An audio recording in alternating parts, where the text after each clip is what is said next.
So just to be connected with this morning,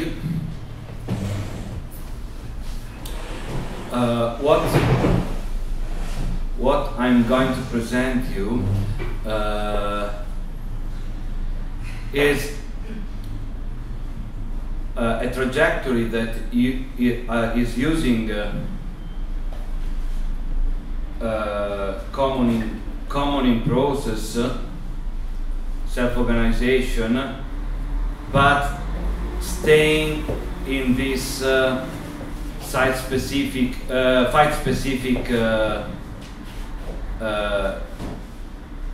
battleground. And so we didn't start up any trade unions, and we didn't really did like common based project outside, or community projects, or civil society based project outside a struggle. Okay, it's outside a struggle, because just to frame the general topic, we know that there's several co-op experience, common experience that can work and exist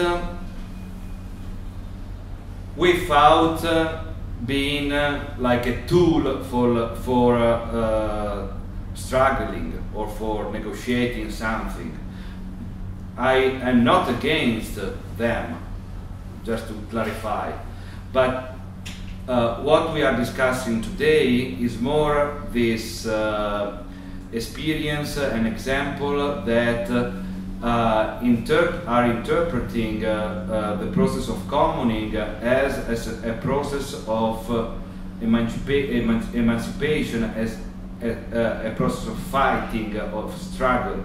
Okay, I mean, just to give you a very simple example, there's plenty of community garden, okay, and they are not bad per se. I think are good things, but there's not so much community garden that are a tool, for example, to protest or to oppose a gentrification process. Okay, there's some. All these examples are in the trajectory of the second case. Okay, just to clarify, because maybe if you are listening and you are waiting for maybe a more stable organization, structured as a co-op, outside, no, this this political standpoint to use them or to create them in order to stay in this tension, maybe you don't find anything. Okay, just to be clear, also for the Q&A possible, if we want to speak about more institutional or agency that are negotiating policies, we could also open this discussion, but it's not the topic I am going to present. So I would like to start with Macau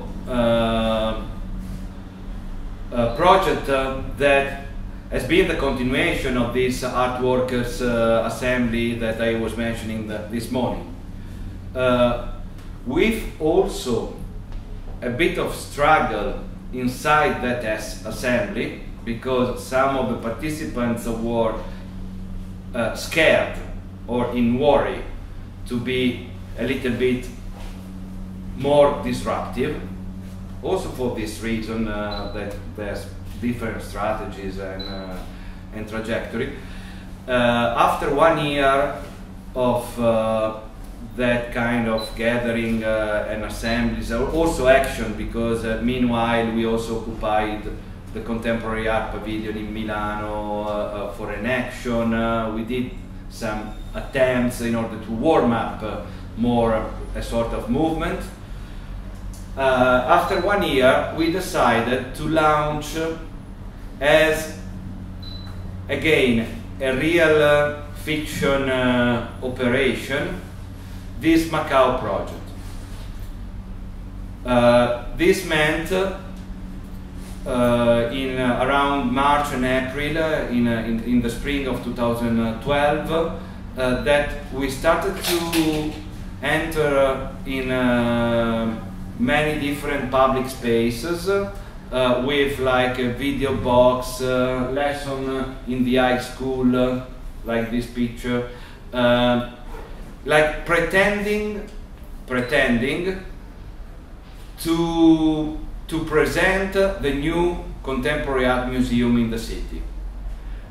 Pretending meant that we were used to open the lessons saying, have you already been there? Because do you know that this is already an existing place, and so on.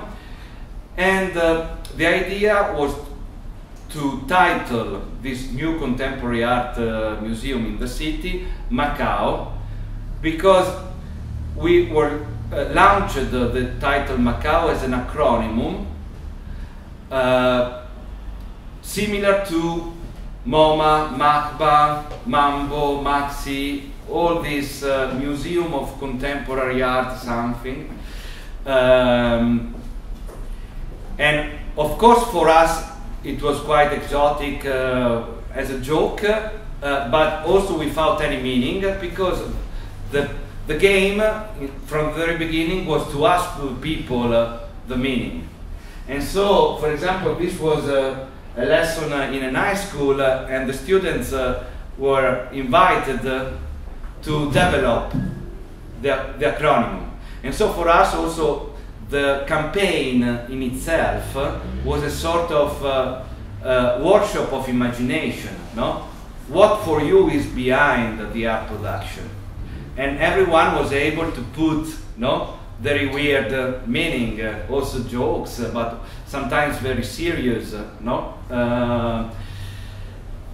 And for this reason, I think the people also got in love with the project, started to desire the project. And after a while, we decided to occupy a skyscraper in front of the central station in Milano. The very center of Milano, the financial district. And we opened that skyscraper, establishing this real fiction contemporary art museum. And we had all the city coming. For every day, we were used to have like a daily assembly of 800, 2,000 persons. This was also the post-occupy scene in Milan. And the people also got in love, interpreting the logo, the identity, and for us was also a composition totally unknown, because for the scale, we were used to, maybe we initiator were like known, but it was a community super believing, spending so many time, hours per day, but it was a community that for us was unknown.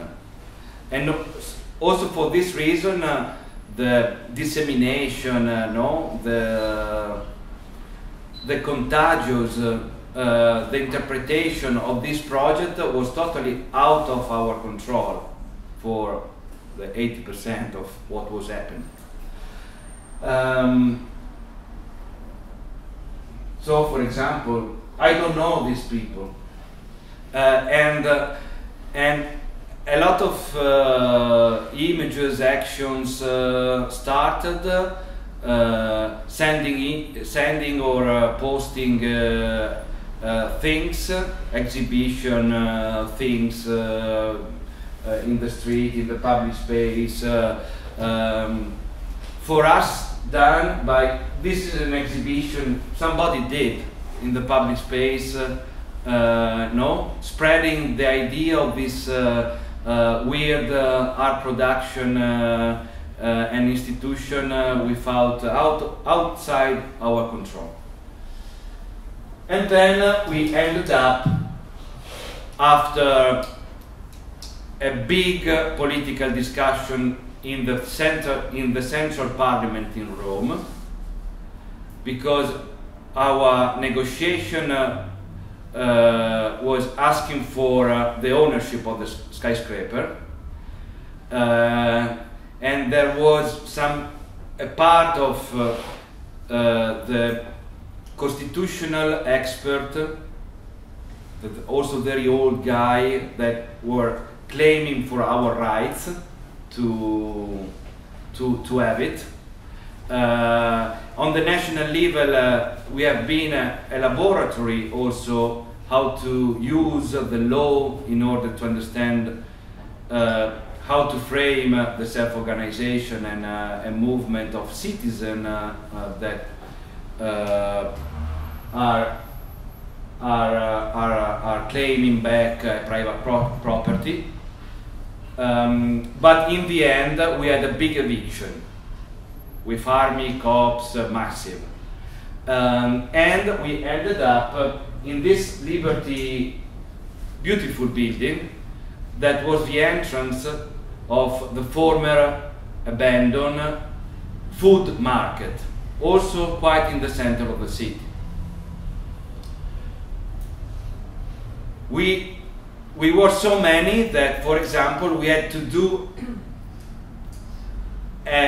again a self-inquiry in order to understand what was the composition of this so big assembly with a form, and we tried to understand the economical background, the education, the different departments in the cultural production each one was belonging, and so on and so forth. Just to give you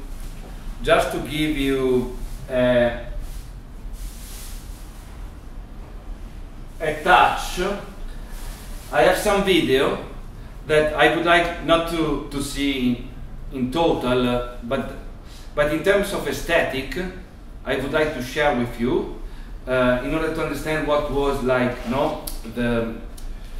the atmosphere. This was the entrance.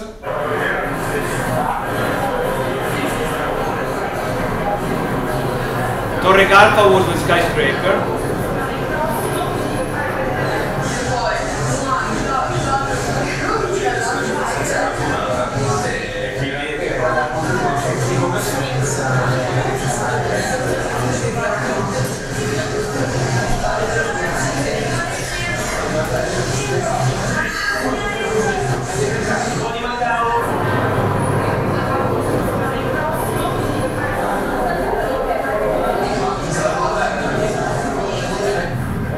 Andiamo a farci tutti quanti un bel regalo.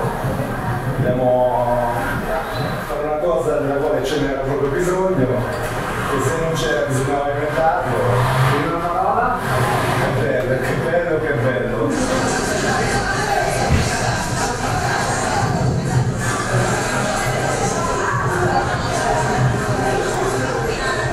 So this community was the social composition.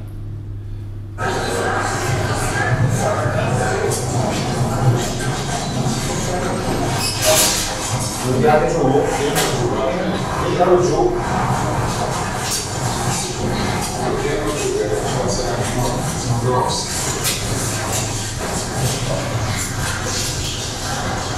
Passi.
Però c'è casino dentro, State, aspettiamo a fare secondo me entrare tutta la gente, perché c'è sì, esatto, facciamo questo qua.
Vabbè, perché si vede la strada forse, se più.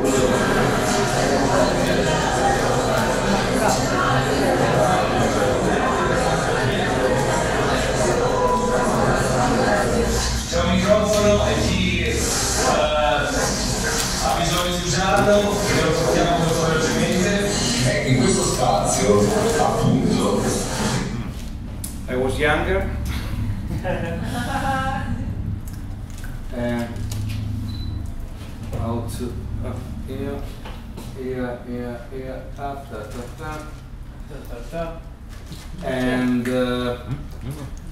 when we entered in the food market, okay, the other space, for example, here this movie is a reacting of the text of UK's that was a feminist artist from LA that in 1969 did this manifesto for maintenance art in the art scene in US that became quite also a feminist manifesto in the arts and was a feminist perspective on how maintenance is a central issue in art production. And using that test, we did a reacting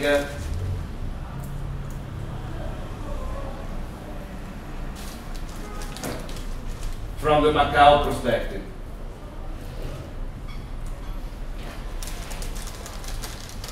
Manifesto for Maintenance Art 1969. Point 1. Ideas. A. The death instinct. Separation. Individuality. Avant-garde par excellence. To follow one's own path to death. Dynamic change. The life instinct. Unification, return and return, the unification and maintenance of species, survival systems and relations, equilibrium. B.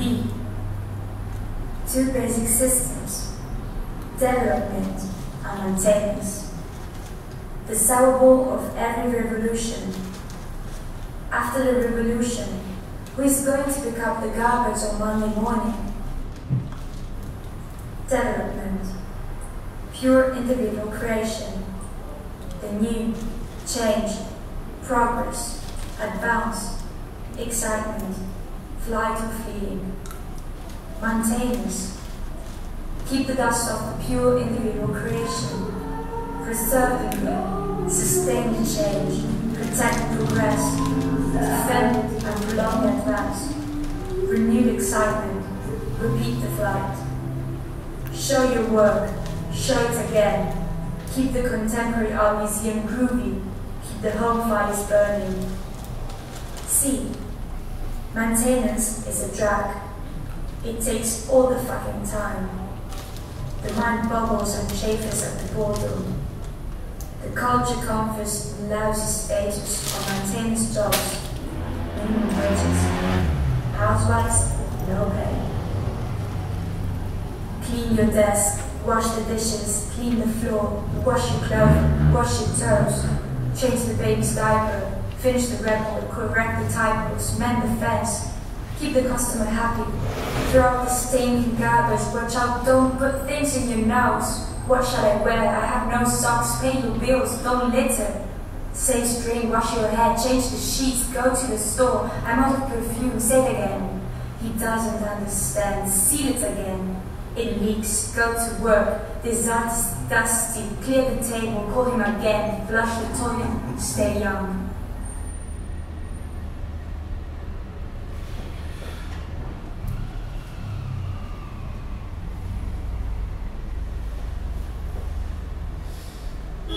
Macau became also the gathering of many activist groups in the city.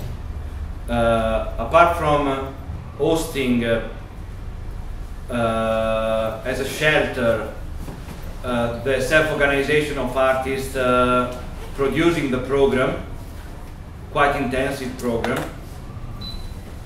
has been also the common space open for all the groups of activists.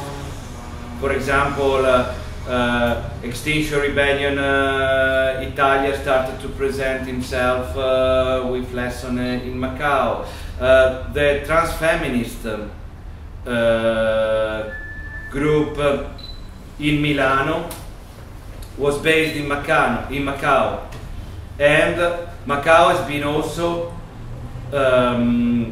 this group also launched the national platform for the queer movement in Italy with a big gathering in Macau with this project called Marciona, the name of the national platform. Marciona in Italian is a joke because combines march to march, marciona, marciare, and to rot, to be rotten.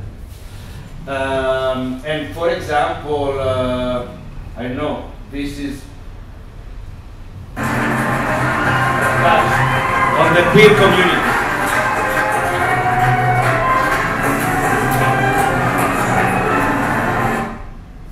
No, it was Vienna. Okay, but give you a touch on those topics.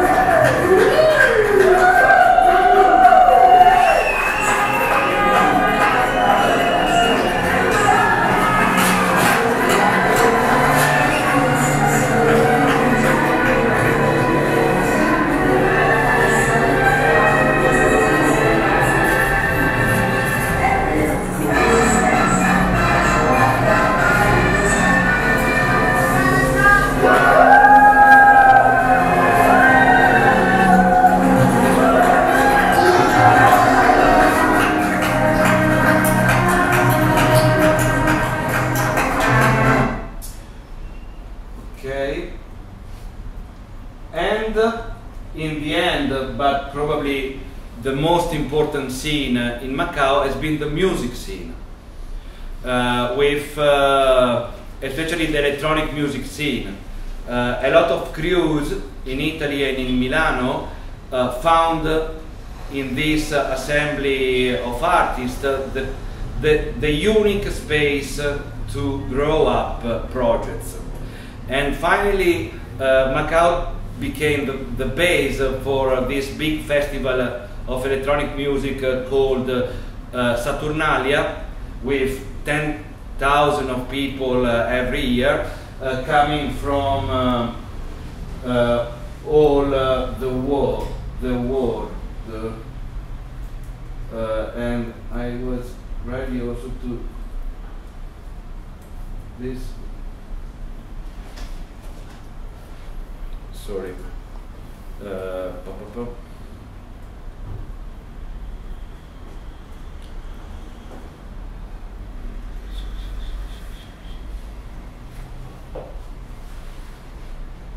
Yeah, let's see.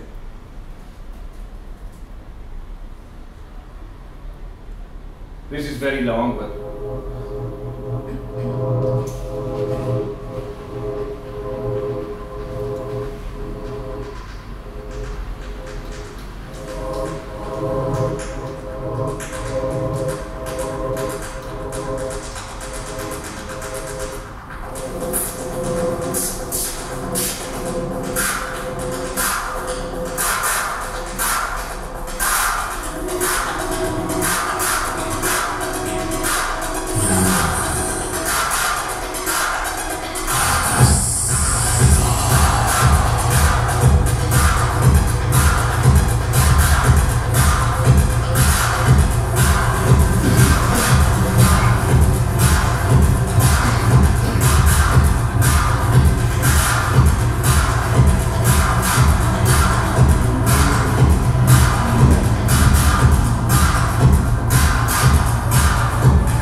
pretty special.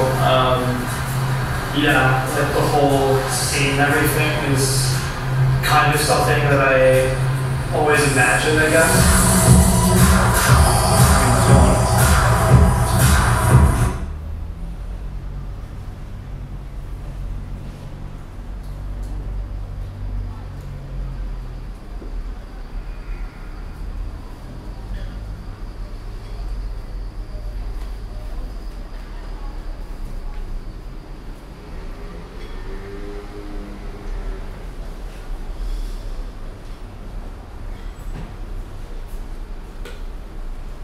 So, in Macau, this was just to give you like the general contest in which we started to open up in between all these many layers of programs, activism, actions, and so on. A sort of laboratory lasting many years on alternative economy. And we started in 2000, in the very beginning, 2012 as well, with a program called Unsystem to host the original Bitcoin community. They were searching for a space to gather from all over the world in order to escape from the government, US government, in that period for the problem of not being cashed in the Silky Road black market. And they tried to respond with the development of this project of dark wallet, so coding a wallet that was not easy to detect. And they stayed in Macau for 1 month. In this room, we had people that now are billionaires. But in that period, it was not so known. It was the very beginning. I don't know if you are in the crypto scene, but that period was the period in which, for the first time, a voice was going around the world, because a group of anarchists, basically, or anarcho-capitalists, if you want to see the dark side, were able to issue a coin not controlled by central bank on global level. And this was disruptive in the power of imagine an autonomous monetary system not controlled by banks, and functioning, and safe, and trustable. So everyone was like with the antenna totally open, and it was also the moment in which PayPal was blockading transfer to WikiLeaks, and WikiLeaks was opening donation in Bitcoin, and the value of Bitcoin started to increase, because in between this overlapping of crypto scene and free speech, it was quite evident that in a way the global activism was working together in order to create an alternative. This is not the dark side, but the good side of the story. And so that's why also we were interested. Yeah, for sure, come. If you here there was a person like Vitalik Buterin, that later has been the founder of Ethereum, Amir Taki, that is a more respectable guy in my opinion, because stayed always, even if it was a central figure, always on the side of anarchists, and also the Kurdish movement later. And this was Amir Taki. You can find on YouTube an interview to Amir Taki in this moment that explain also, interviewed by us, what was the work there and so on. but also Cody Wilson, for example, the one of the printable guns to free up the accessible weapons. So very contradictory, I want to say, composition. In this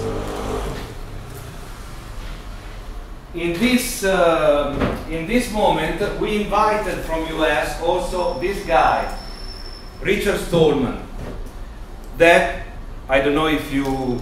It's a very famous figure for the internet in itself, because he's the founder of a Free Software Foundation. He was in MIT when internet started, and is a very key person for example, the copyleft movement. And we invited him to have a lecture. He's a very weird guy. And also to create the opportunity to let the Bitcoin guys meeting with the copyleft and free software movement. And Richard Stallman was quite skeptical, I remember, about the move. But just to say that Macau, apart from this aesthetic, has been also like a laboratory, no, for very key discussion in advance, also a bit on the mainstream hype and discourse, because Bitcoin and the crypto scene started to be like the hype known by everyone, Web3 and or blockchain debate. I don't know, run because he's in probably 3, 4, 5 years later. No, so just to understand that it was not even so much understandable what was going on. But 1 year later, I go a little bit technical on crypto because it's part of this project, and so I hope not to. A year later, we decided with all this community of thinkers, philosophers, economists that are also coming from San Precario, this is Andrea Fumagalli, already mentioned, Tiziana Terranova, Marazzi, very important economist from Switzerland, from Operaism community, Jaromir, an hacker from the hack scene in Italy, also part of the Bitcoin discussion from the very beginning, but also with this organization that is called Dyn.org, that we will see later has been one of our core partner in many projects. Again, I was very young, and but we did this move in order to do a critique to Bitcoin. We did a critique to Bitcoin. Again, listen, we had hosted them, we discussed it a lot, but in the end also we were not so much convinced. And so we launched this meeting called, 1 year later, called The Money of the Common, La Moneta del Comune, because for us, probably the architecture of Bitcoin was not so good in order to infrastructure an alternative economical space based on solidarity and commoning. And so the question for us was, and so what?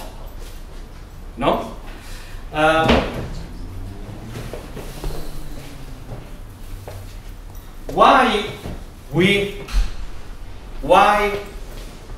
criticized the Bitcoin? Because Bitcoin architecture, when you design a coin and you have a protocol, you are automatizing several things. Okay? It's not simply what this product is offering to you, but the question you have to pose is which kind of dynamic this protocol is automatizing. Okay? Because it's able to invisibly, to produce and reproduce several things, apart from the products and the services that you can get. Okay? And for example, there is an element inside the architecture of Bitcoin that is called proof of work, that is a core element that, for example, for us was very problematic. Why? Because the number of coin in the Bitcoin architecture is limited, also progressively usable in more years, and this limited quantity of coin available in long-term trajectory determine that the value of the coin is scarce, okay, is scarce, and so again, as we spoke before about the financial market, is volatile. Okay, so if the demand of the coin increase, the price of the coin increase, because in the design of the coin it's embedded a way to be issued, and it will be scarce. The number of the new coin that are issued in the Bitcoin architecture are linked to the number of operations that decentralized computers are doing in order to process the blockchain. I don't want to go in this because maybe we have no time, but it's simple, but should be a workshop on crypto, so maybe it's not the case. But anyway, take away only this point, that the design of Bitcoin with the proof of work is directly connected with the fact that the asset of each Bitcoin is volatile, so that the value change, and is going to be scarce long term, and so it's a good asset to invest in, because the more is spread, the more you can gain if you buy in the right moment. Okay? What's that? It's an alternative financial market. Okay? And so we say that this architecture is not for an alternative monetary system. In that period it was not so clear. In fact, the one having one Bitcoin from that period, after a while, it was easy to have. It was also like an habit to spread as a present, and so on.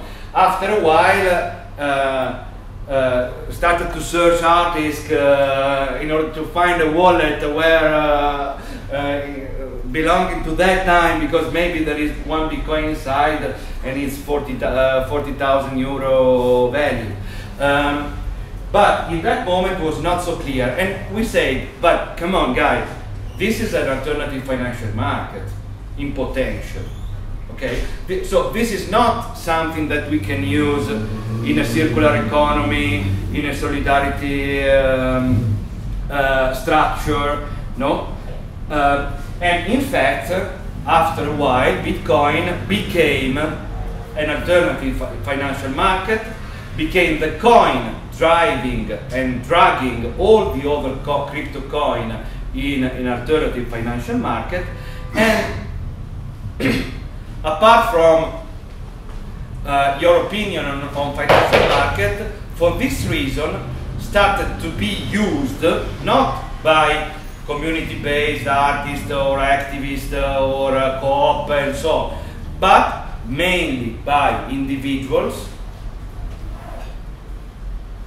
hoping to gain from nothing a better condition. We did, after the years after, also academics inquire, research and so on, mainly also a social composition, male and white. So it was more or less individuals, competitive, middle class, male, white. Okay? And so the Bitcoin project for us started to be very far away, you know, from the challenge that was envisioning in the anarcho-capitalism. It was more capitalism than anarchy after a while. And in fact, also all the venture capitalism from US started to step in and to use this new infrastructure as more sparkling and maybe as an expansion from also the traditional financial market and blah blah blah. So apart from these individuals, also the hedge fund, the big capital, started to control this alternative financial market. And in the third phase of crypto, we had also the phenomenon that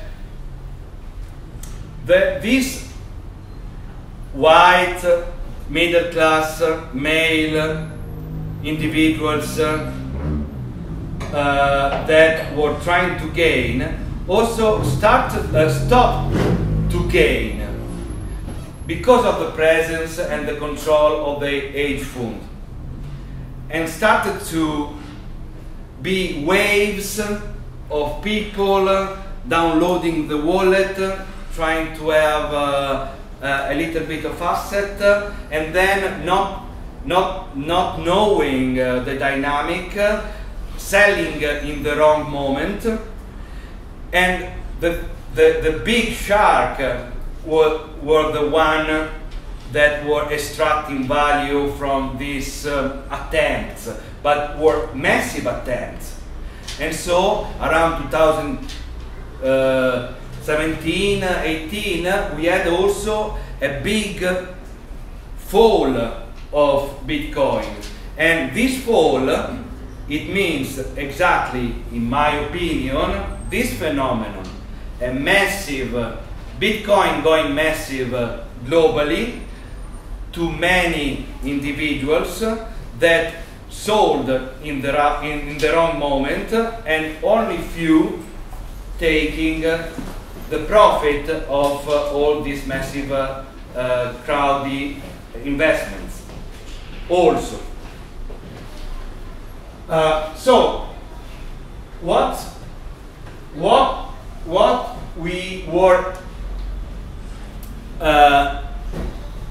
interested to keep no, from all this story. So no financial market, but for example, the trustability of the blockchain is bad or good? It's good also. No? The stability of the technology in itself of the blockchain is good.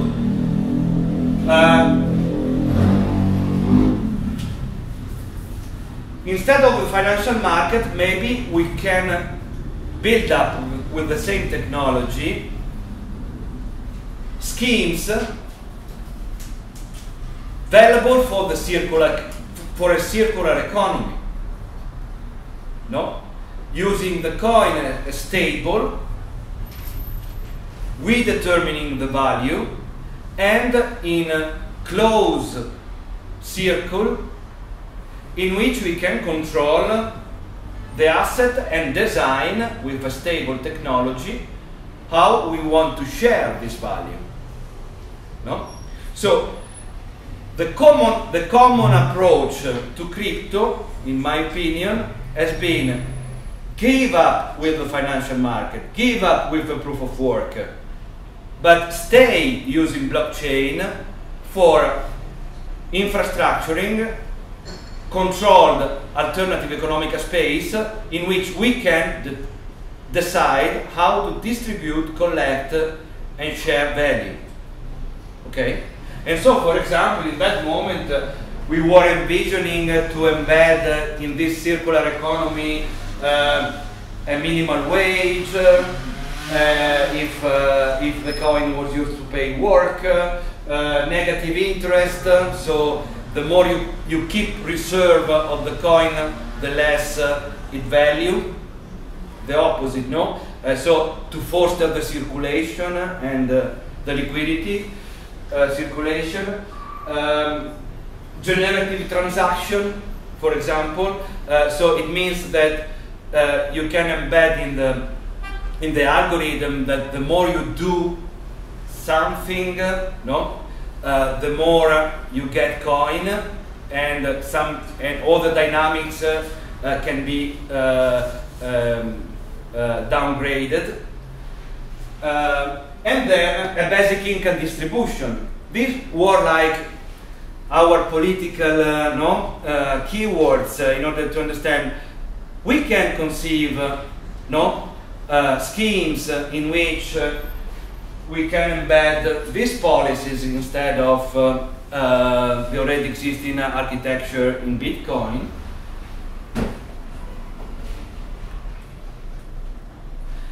And for this reason, we started to work with several, let's say, groups around internationally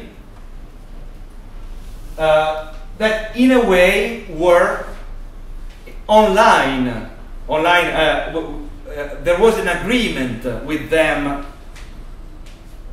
on all this critique and political agenda that I explained to you.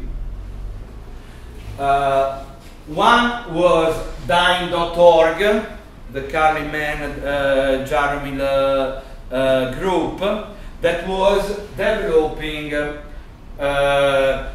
altcoin architecture for community-based structure, and also for public administration. For example, they worked a lot with Ada Colau in Barcelona, with this privacy by design protocol called Decode, on the anonymity of the data for crowdsourcing data for the public management. This kind of, because behind all this structure, there's many applications to take care of and many possible follow-up. And Robinhood Minor Asset Management. This was a group coming from Finland, Aalto University, and they were doing a temporary workshop around temporary office around Europe, involving many different people and community and political activists, in order to start up a co-op. Start up a co-op in order to manage a common fund. It was around €500,000 fund collected by membership, and the idea was to use this fund driven by a parasite algorithm to have a good performance in the financial market, because this algorithm in high frequency trading, do you remember before, in high frequency trading, was able to copy immediately the moves of the big shark, the big hedge fund. And so, because the hedge fund probably were doing the right moves, he was copying whatever they were doing, and we had a very good performance for 1 year, like 40% of the gain of the fund. And with this fund, half of the profit was shared by the co-op members, half was used to finance activist group around the world. And so this was a project called Robin Hood Minor Asset Management, because it was a sort of contemporary Robin Hood stealing money in the financial market to give to communities and activist group around the world. In this environment, for example, this was the temporary office in Macau of this project, of the parasite algorithm of Robin Hood. There was people coming from, like, escaping from Silicon Valley with a super abstract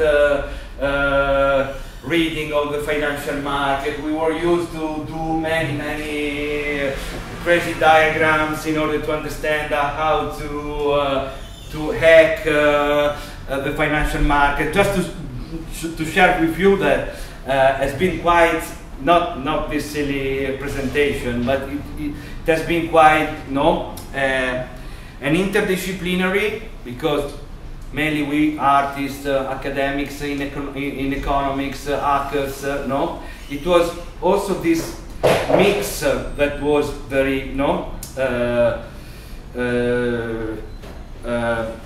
exclusive. And then again, this is a very old drawing coming from that years, but also the discussion that in the crypto scene again came later, but the discussion was regarding, but if we can design an alternative economic space, we can also design the governance. Okay, and the plan of the governance and the plan of the economic space is also interconnected. In fact, nowadays, if we will start to design maybe digital tools for this next COP, you will see that you can use a token for vote and you can use a token for donation. It's the same grammar. Okay, this is another maybe concept that is useful to catch, because this is the logic. And then we decided to open on the national level an organization backed by these tools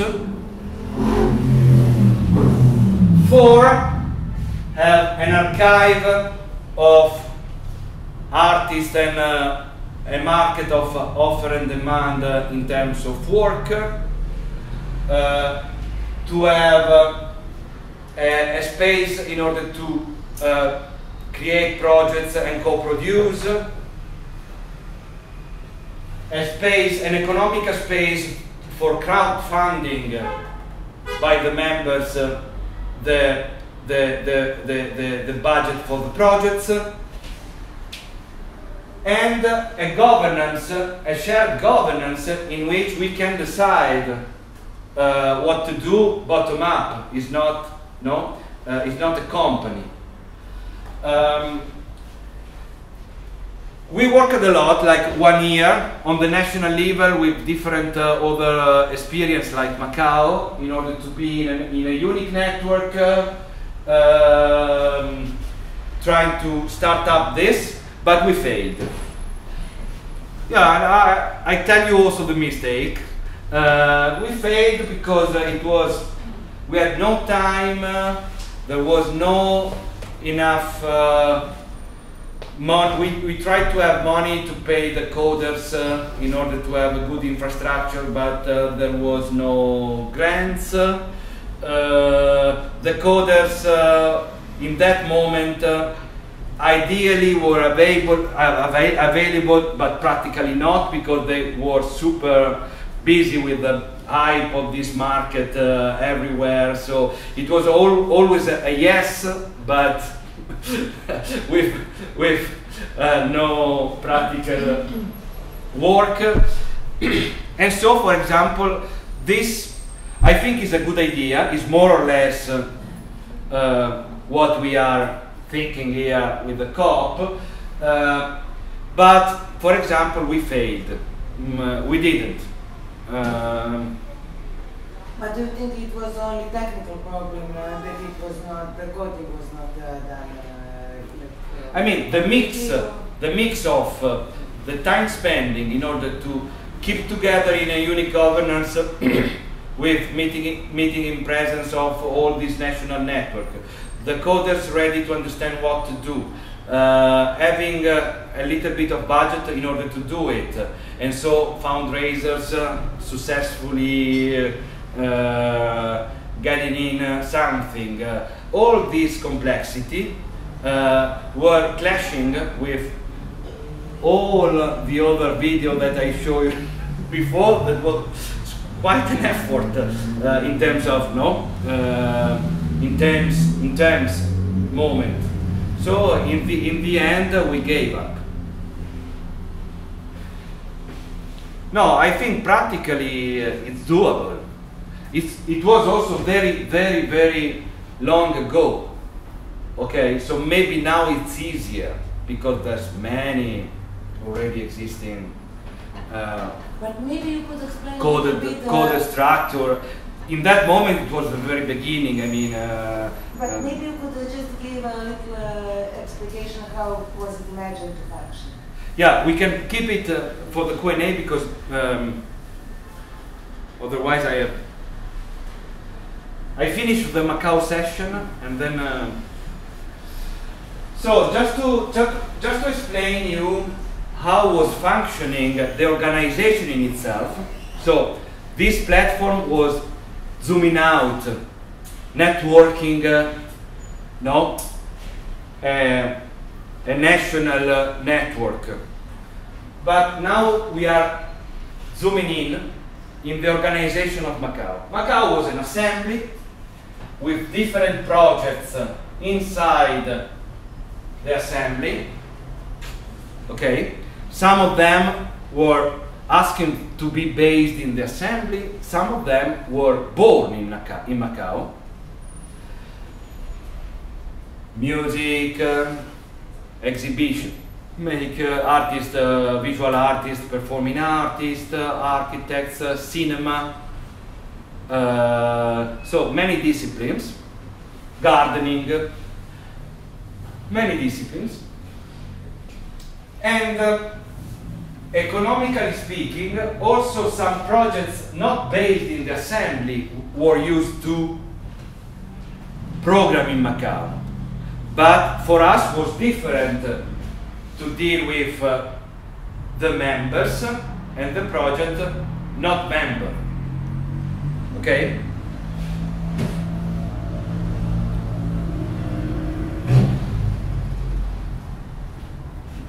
And so, in terms of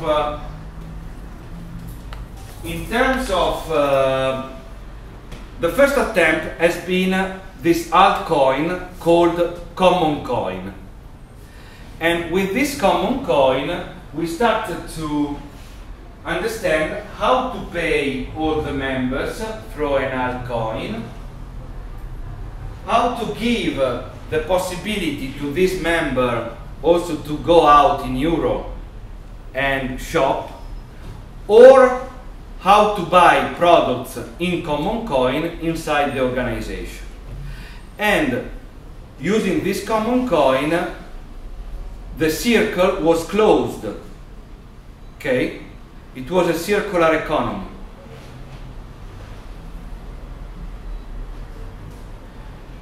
Apart from this, we also started a basic income distribution inside the members, providing a monthly basic income to all the members in euro. How to do it? Basically, it was a common decision to create common wallets, common pot for different functions, feed the common wallet with external income, profit of the organization, collective gains, and so on, based on the program.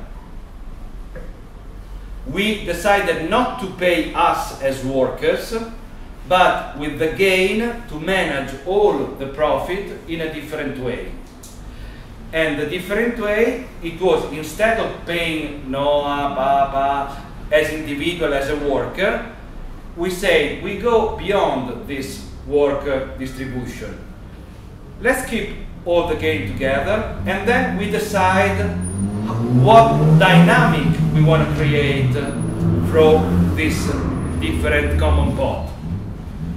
And in general, what happened, and also it was a purpose, for us was important that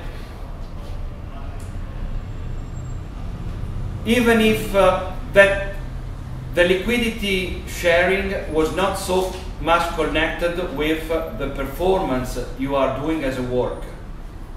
So, if you don't work too much, is even better. Why? Because also working too much is a competition inside an organization. No? How many times being a bit more a leader, you want to centralize more function, no?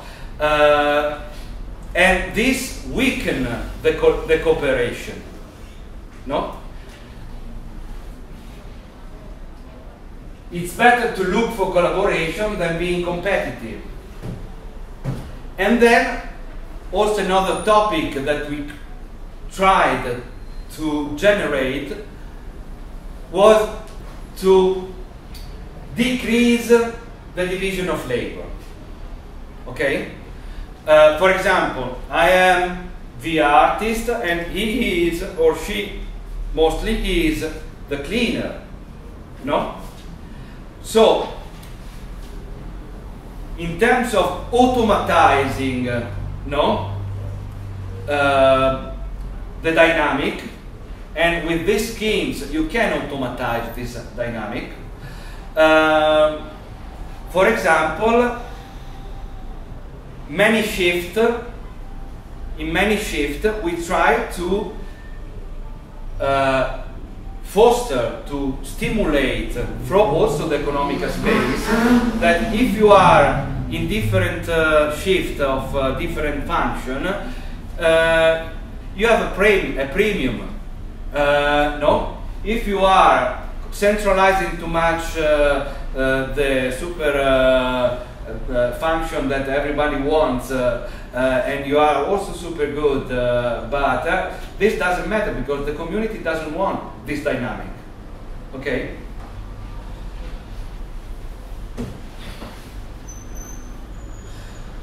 In order to do this, being an assembly in which many different projects were based, we asked for a transparency of the single project budget. Because in order to build these common wallets, being many different artist projects, we started to, in a self-evaluation, there was no cops, no? but we started to practice, no, the transparency of your budget, because in order to take out the cost of the work to create a common wallet for the basic income, in order to take out another piece in order to deal with the means of the common means of production, equipment, and the maintenance, the cost of the maintenance, and so on. We were asking to all the projects to have a transparent budget and to invest in the common decision part of their budget, depending on your performance, economical performance, and project budget, and so on. And how many members were there? In this case, we were like a community of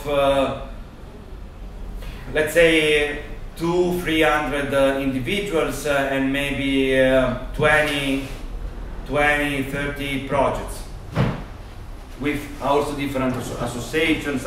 Some of them were legal entity, even if. So the main, apart from the basic income, the main common wallet we were used to have, one was to invest in the means of production. From a very Marxist perspective, the ownership of means of production was the central role, and so in terms of equipment, studios, space for produce, no, we were asking to all these projects to have a common governance on how to spend this money for sharing for free access to the means of production. The space in itself was a means of production to maintain, and in fact another common wallet was the maintenance, okay, of the organization itself. This was another very key common wallet, a common wallet for mutual aid in between the projects. In our organization of Macau, every project coming from students coming from the academy in the first attempt to do an exhibition, musicians with maybe 4 people in the audience, but desiring to have maybe the drum player from UK to play with them,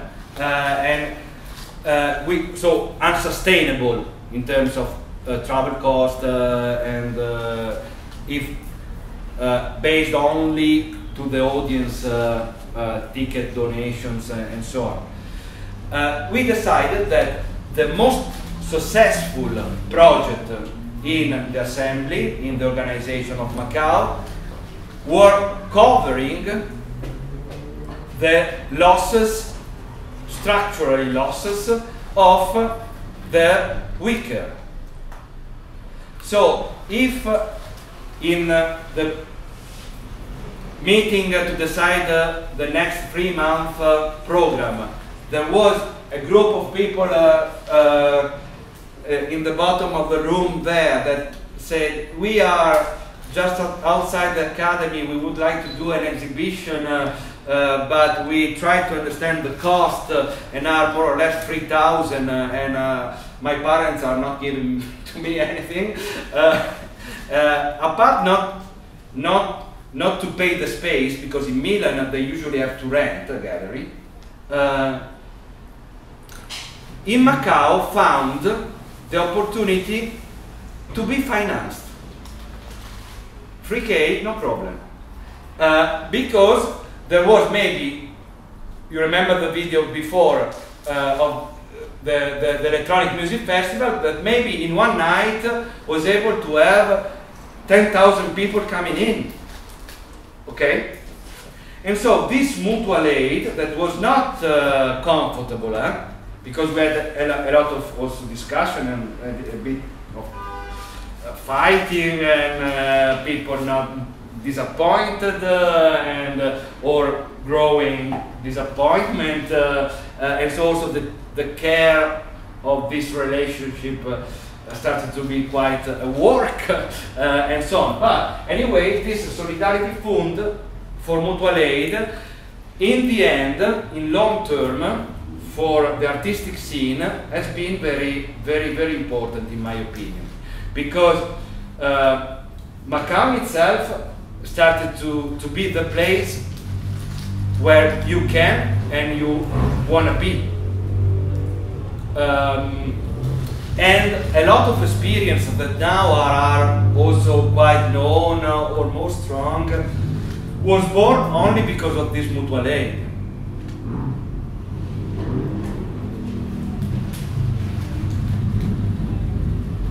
So, again, I come back to the point of before. On one side, we are automating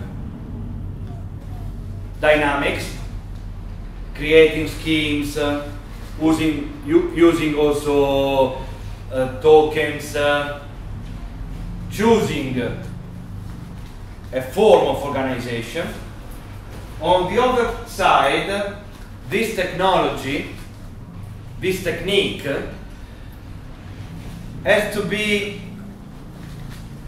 embodied by humans that are not usually really solvable by technology. And so, on one side you have very abstract names like blockchain, cryptocurrency, protocols, machine learning, and so on. And on the other side you have negotiation, conflict, desire, co-design, discussion, imagination, no? And the two faces not always are mirroring. Never. Never. It's an endless process. I was saying in that years, the becoming human of the machine and our becoming machine as a social body. And this division is unsolvable. But it is there. This was the basic income distribution, because in a certain moment we decided to have a common wallet, also to share in euro a basic income for all the members. And we decided to refuse to give euro depending on a self-determined ranking system. But we decided in the end to let everyone take on the base of their desire from a common wallet in euro. And the only question we did was to have an assembly of distribution in which everyone was able to explain why in that moment was needing from the organization a basic income or not. And in this case we discovered also that apart from the need, they were considering valuable for the organization also for many value that are not usually said. No? For example, one reason could be I need money, and it's super honest and it's okay. But one was raising the hand saying, I take the basic income this month in the organization because I was supportive for many days to the protest of the students in the city in behalf of Macau. And this for me produced added value for the organization as your ticket sold in the concert. Or I did the dirty job of the trash management and fuck, give me the money. Or I take care of the website, or I delete the offensive tags on our socials. And so we discovered that there are many invisible, usually, maintenance work, and this for us was also a training again, to discover the common value production of an organization. Mainly is not the pillars, the columns are not the performance of a ticket sold, but are many invisible jobs behind, not only to say they are important, but they are essential. It means without this, we fall, we close, bail out. Okay? But was there were people also saying, I need the money because I have health problems, or I need to take care of my mother? In the assembly of, and it was the reason why they were receiving basic income. In Macau there was a lot of also homeless, or migrants without documents. So just to understand, this fund, how it was dealing from the organization? A reserve of part of the income of the organization. And then basically it was in a certain moment we decided to dedicate to this basic income distribution all the amount that we decided not to pay to the workers of working in the programs, and they were okay. Huh? Yes, it's okay. But did you? So if there was organizations who did their projects and they had I don't know, this funding, and they were giving part in some percentage, or if there was some a way how to or it was individual? No, it was the income of the program, mainly the income of the program of the organization, because Macau was 5,000 square meters in the center of the city with an intensive program. So we never had an expensive ticket to get in for the program. It was open for activities, meetings, activism, but for the program, an exhibition, a concert, there was a ticket in the entrance that we always called donation. So if you don't have money, you can enter, but there was a signal on the desk.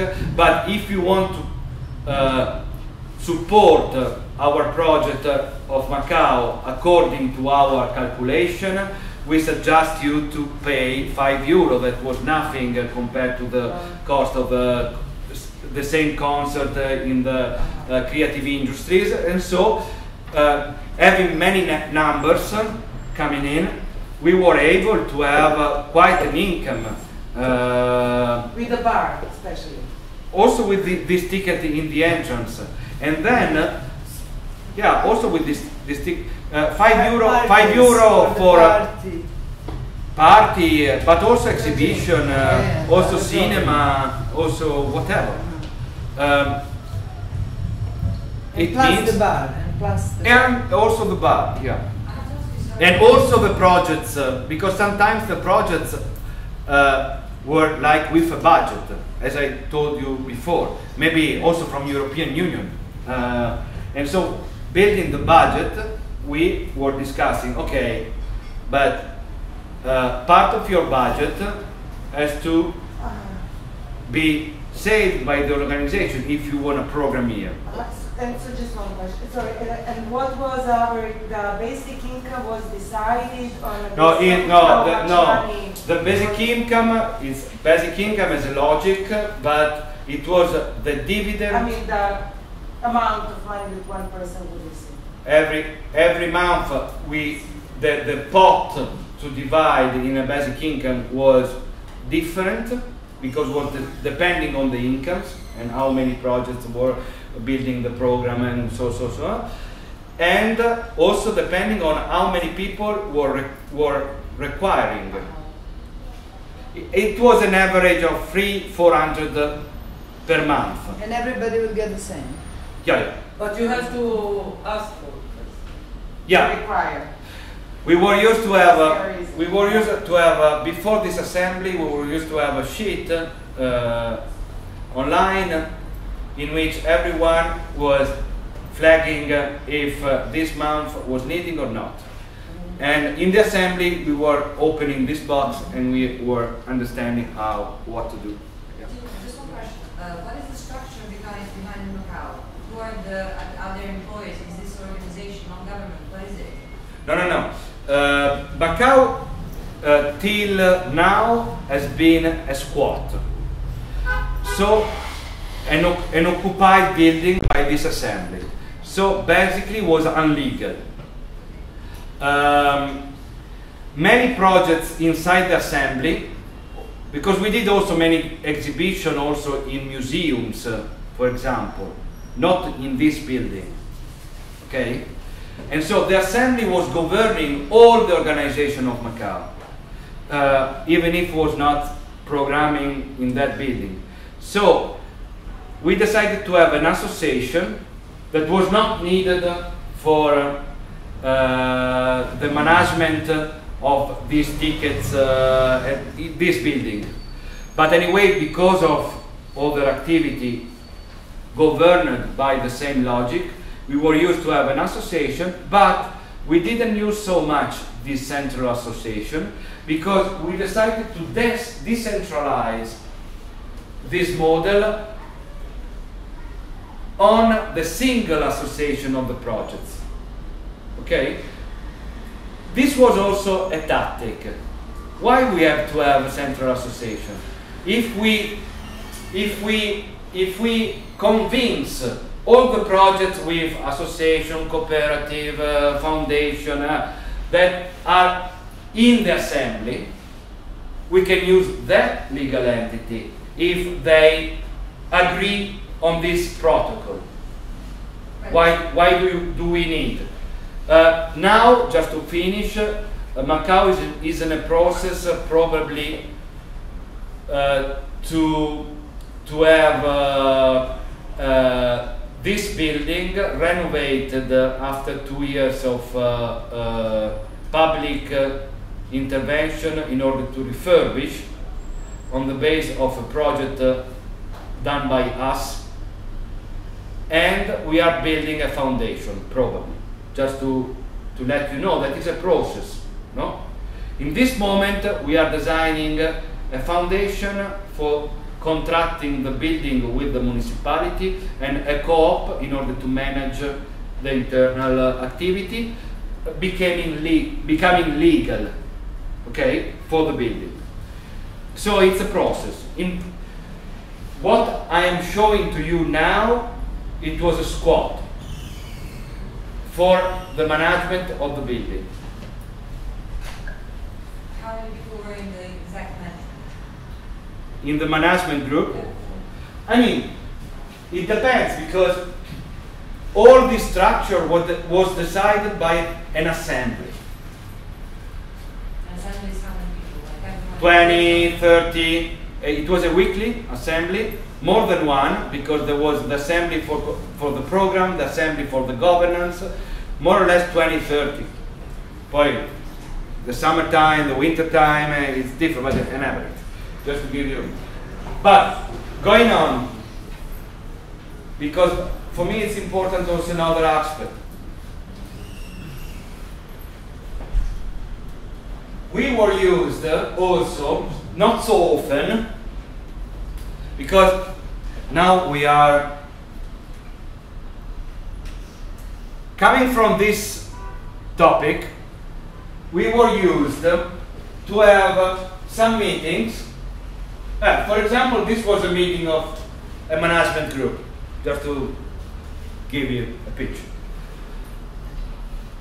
we were used to do some meetings for understanding the dynamic of a certain scheme, how was affecting after a period of time.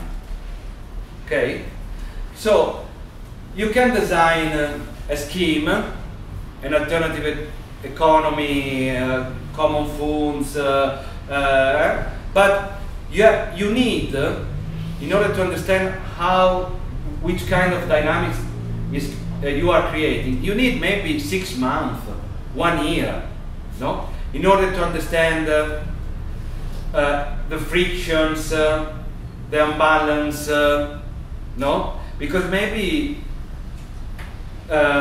what you were envisioning didn't function, and maybe a correction could open up another dynamic.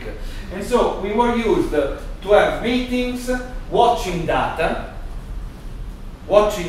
collected during a period, in order to understand what was going on. Also because in the whispering, in a co-op, in an organization, usually there are like whispering that everything is super bad, what they are doing. I try to say something, but no one is listening. She is occupying all the space, and now I'm no more convinced even of the entire project and organization. Or another group is, this is a fantastic scheme, everything is going so well, no? And also the fake news, no? Some aspect in chit-chatting from suspicious become a fact, a super known fact, no? And so on. So for us it was very important to have a meeting in which a group was providing data, mapping a period, and trying to understand the maximum. Also data are not neutral, but to have a common agreement, a common discussion, no, on the dynamics that we created, determining a certain scheme of governance and economy. And so, for example, this was a data visualization of 1 year. And for example, you cannot read, but we were able to understand during the month how many euro of netto, how many central cost, how many mutual aid, this covering of the weaker, how many basic income were produced and needed, how many fee to the artist, because we members were not paid in the program of our organization, but we were super taking care of a good fee for the artists coming from abroad, from outside. And so, for example, with this kind of data visualization, we were able to understand the mutual aid in November, everybody was needing, why, or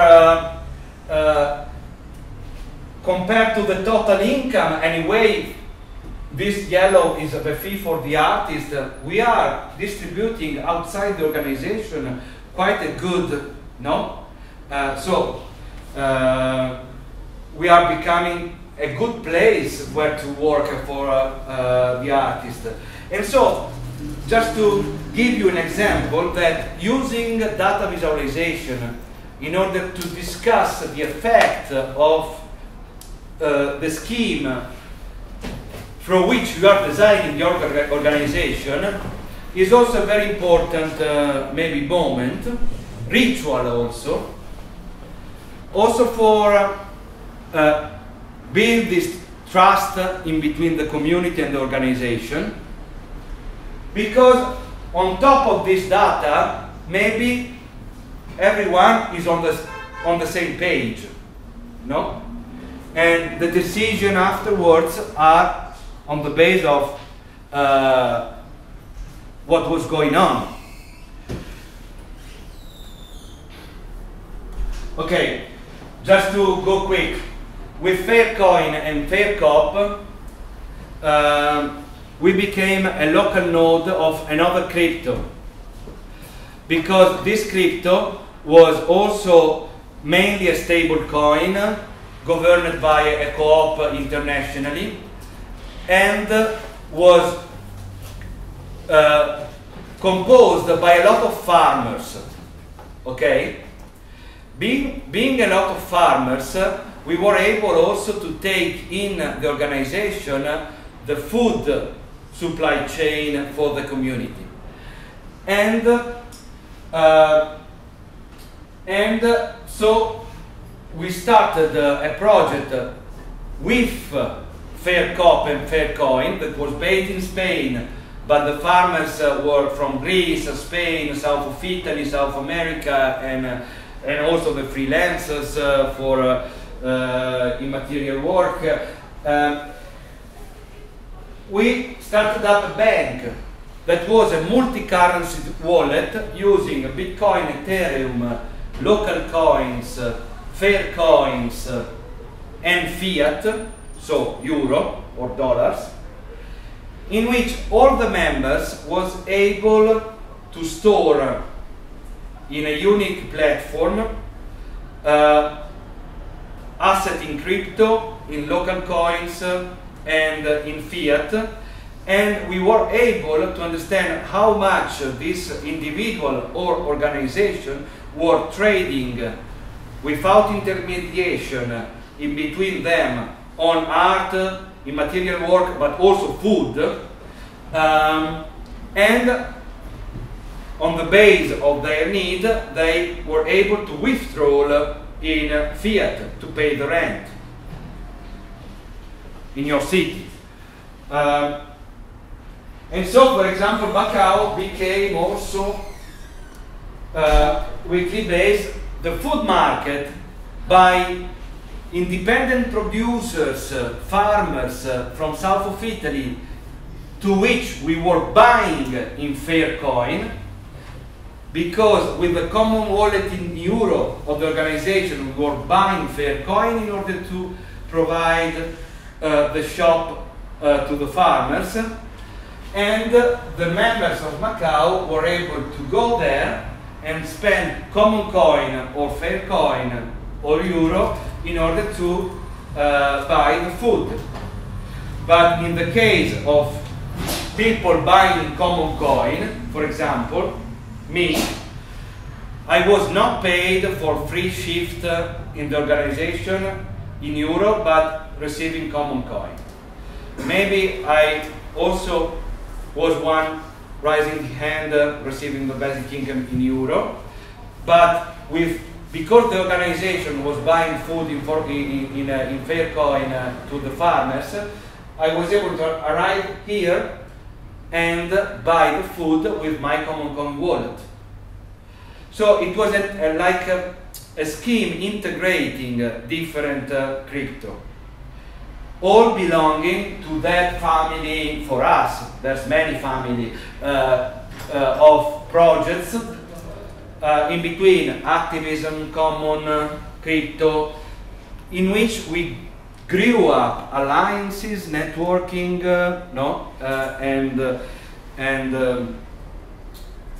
and things. So this is the end of the slot Macau, but maybe we can do also this project. In a certain moment, just to understand also the impact that in that period we, not only Macau, we had in Europe.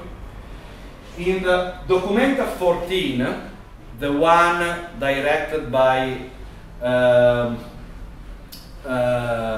Sniczek and Paul Preciado. In 2016-17 was the opening. They invited Paul Preciado, invited me and Eric Duran, this guy, the one behind Faircoin and Faircop. Eric was very known in that period because all the story of Faircop started with him stealing money from the banks in Spain, a robbery, through loans. And he gave this money to the social centers and the activists in Spain. And then, with part of that money, started up, bought in real, all the Faircoin. That was a project of crypto lost. Because in the crypto market there was plenty of crypto also without any value and so on. So he bought all the assets of Faircoin and he started up this Faircop and Faircoin. That is the project I was telling to you. And in a certain moment, Documenta. Do you know what is Documenta? Yeah. Documenta is probably the most important art event in the world. It's in Kassel, Germany, usually, only in Kassel, and is a very big event with a big budget. Okay. So then he invited Eric Duran and me in order to have all the artistic board of Documenta and all the administrative board of Documenta for 1 week for a program called Conclave. Why Conclave? Because here in 1948, after the Second World War, all the economists, politicians from US and Europe survived from the Second World War were invited to do a meeting and decide the next economical space for Europe and the Marshall Plan. And they went very close to Kassel in a bunker that now is a museum, in which they did a conclave, because the policy of this meeting was to be taken there with a bus with the window closed by this plastic, not knowing where this place was, without any connection with the outside, because also the bunker there was no window, and before to launch the economical plan of Europe, they were not allowed to have any contact with the external world and to leave the place. And so Documenta, for this invitation, rented a bus. Very similar. They did all the same set. Everything was filmed, and they took us there and they asked to us to create a co-op for the contemporary art based on crypto, just to stay in topic. And then we discussed it for long, for 1 week. It was not a conclave because in a certain moment we went without launching anything. And this was the scheme we proposed. But anyway, in the end, they denied.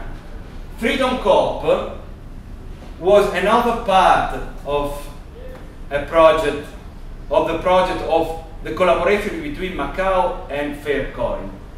Because in a certain moment, we artists, we did an offshore company in Liechtenstein for a project only dedicated on tax evasion. And with this company, we were able to provide a common VAT number for all the members in order to cash in money without paying any tax, and then moving the money with an inner software tracking everything to the individuals through crypto or also through Swift and IBAN. So the general idea to Documenta was why we don't create a co-op in which part of the income, like Macau, part of the income of Documenta, we are speaking about million now, not for the ticket income of all the venue, and the donation by the artist that passing through Documenta that is adding the value of their artwork instead of doing the profit of the gallery behind you.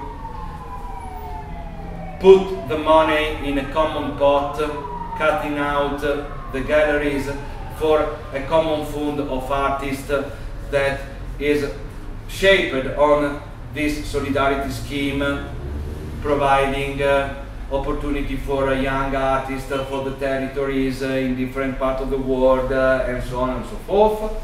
And why we don't create a bank in order to manage all these common funds, and why we provide also the Freedom Cop account for the one without documents, because they have no invoice methods and so on. Again, the issue was foster collaboration, sharing the means of production in different ateliers around Europe. So infrastructure in this. The curatorial board of the project was supportive, they were inviting. The administrative board of Documenta was totally against, and so they refused. Another stamp of faith in a project. But anyway, and when I went to Athens for a public debate in the public program by Paul, in which I was a keynoter and so on, I found this stamp on a wall in Athens. And just to say that, again, the folk knows.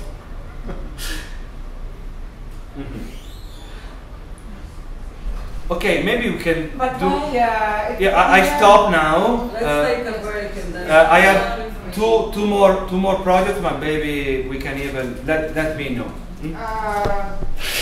No Q&A. No, we can do a Q&A. How do you prefer? What do you prefer? A break? Yes, it's a lot of information just to.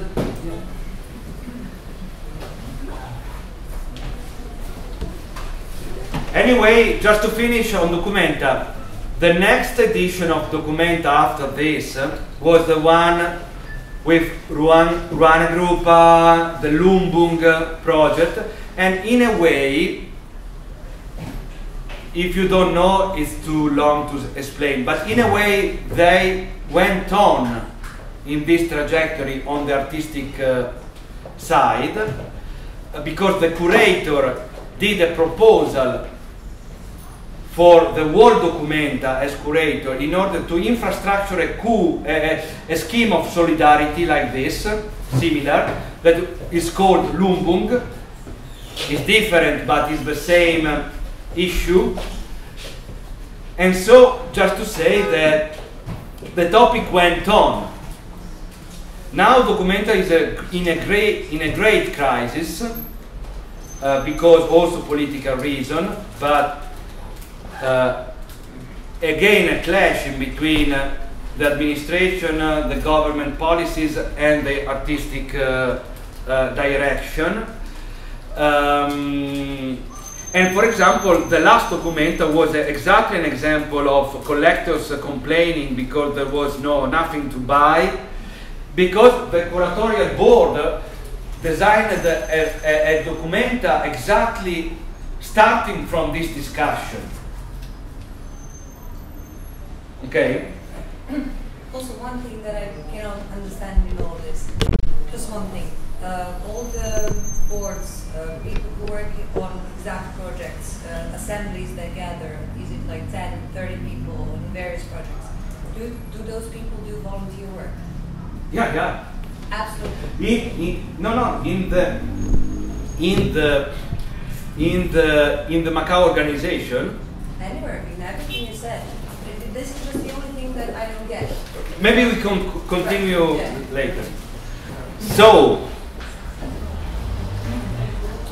now the idea is to maybe have a discussion with you if this was totally something that is not related with what you were expecting, or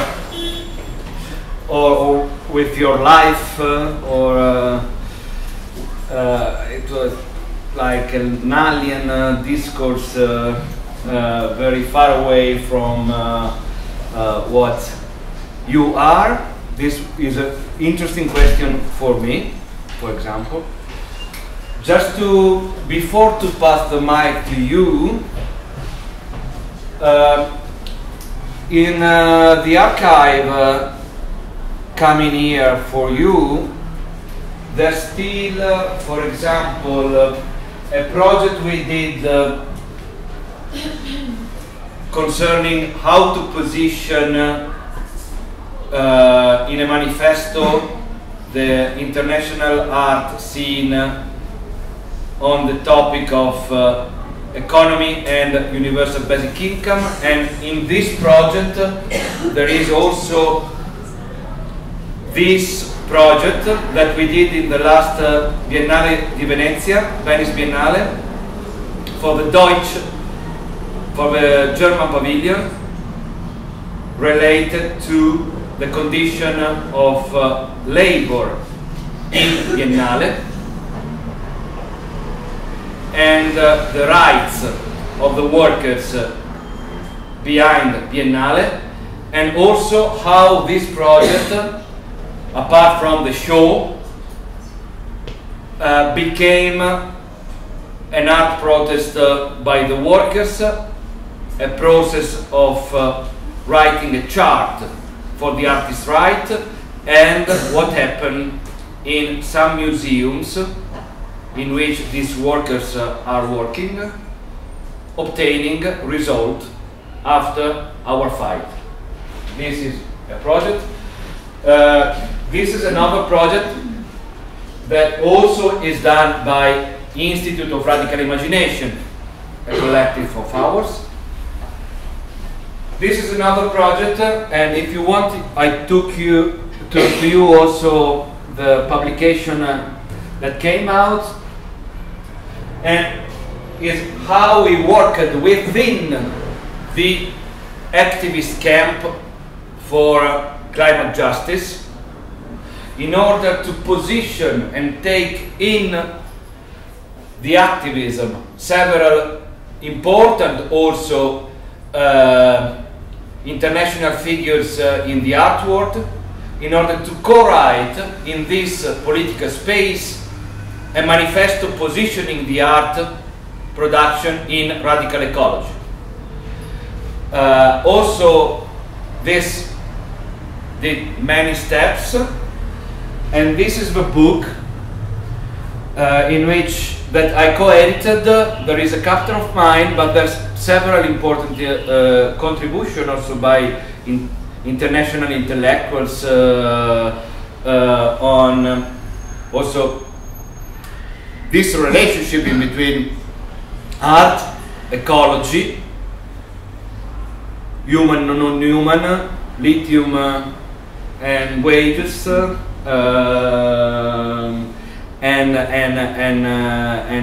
so on. That also is a.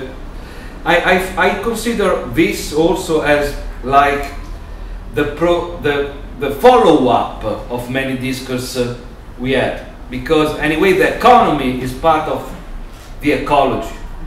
Okay, so also how to embed the alternative economic space we can envision also with new technology in a wider scheme in which we are in and we work within, not like a separate entity.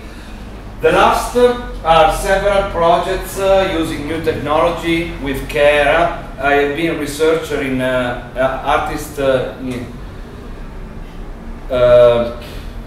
research artist in Reina Sofia 2 years ago, and the project was research in again artistic project or project related with the cultural sector using new technology, and the title I gave to this research was Dissident Algorithm, and I interviewed many projects, not the other projects than the mentioned before, that are anyway in my network, concerning this relationship, how to use new technology and infrastructure organization in the field of an alternative. And there's many projects. Also, this is another archive, nice to go through. You might have 5, 6, 10, not so many. And for example, there is one very, just to open your imagination. For example, this.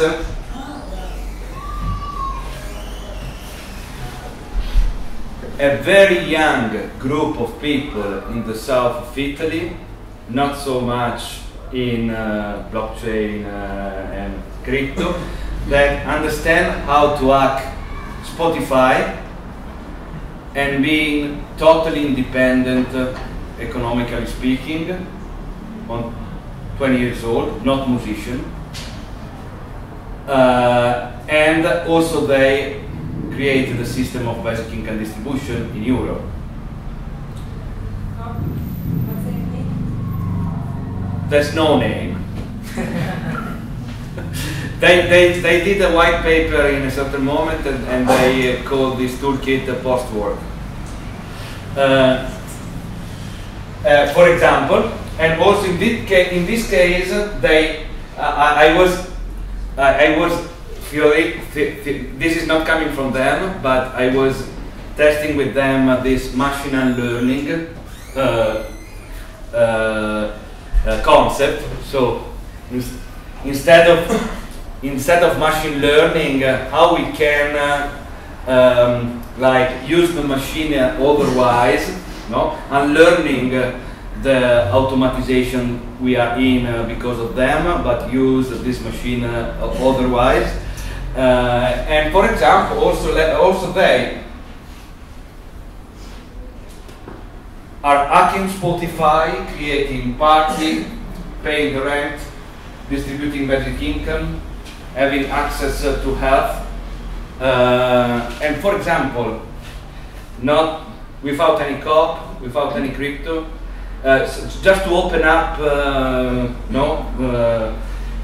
the plenty of possibility that there are. But anyway, I don't want to go through. Otherwise, I think we need another for the whole package we need at least another hour, and because we have only 1 hour, I think would be better to open a Q&A. If you are super interested and the Q&A is not lasting so long, maybe I can also, we can vote by hand without blockchain, and maybe also we can go deeper in some of them. So, someone?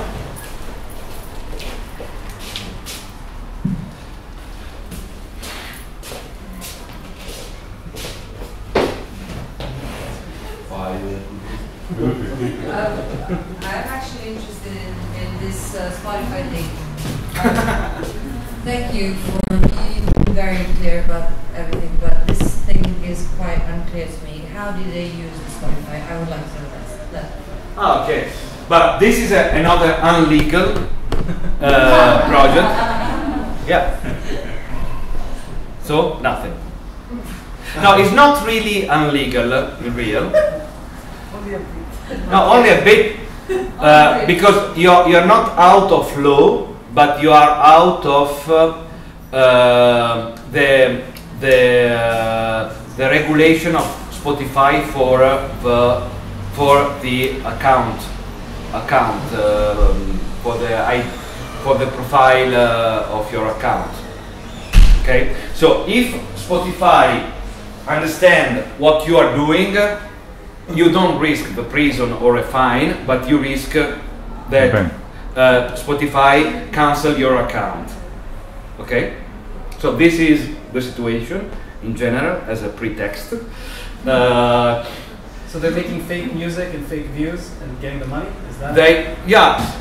The scheme is that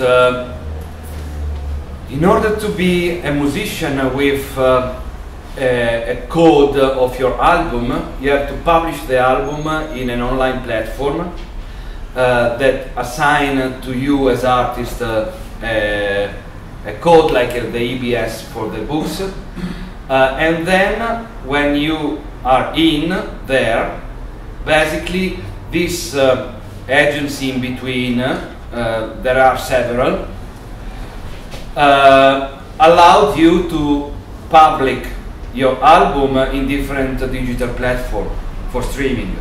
You can flag YouTube, Apple Music, Spotify, and blah blah blah. They were working on Spotify, and the algorithm that is detecting your album from the previous platform, the agency that is publishing the album, usually listen the album, a robot, in order to understand, for example, if you are violating the copyright. You can't publish an album that is already published. And so there's some software that detects if in general there is enough original things in the melody, in the rhythm, in blah blah blah, in order to understand if you can publish. But doesn't matter for this robot that it's good music. It simply has to be outside this detection guideline, algorithmic detection. And so they started to do, without being musician, sounds that were not detected by this algorithm. And when you have the album published, you are on Spotify as an author, okay, as everyone. And Spotify function that every single listening of a track is a revenue for you, okay?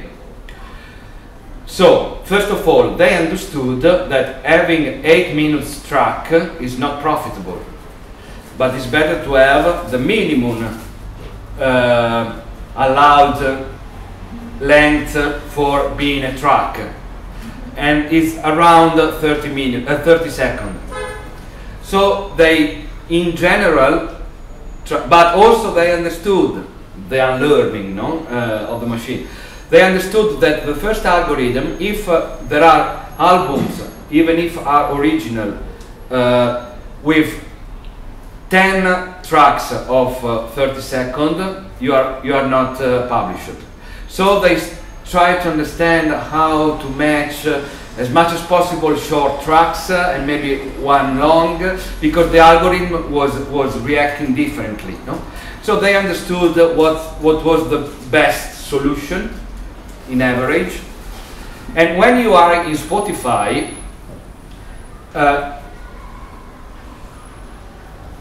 every time your track has a single listening, you have €0.0 per listening.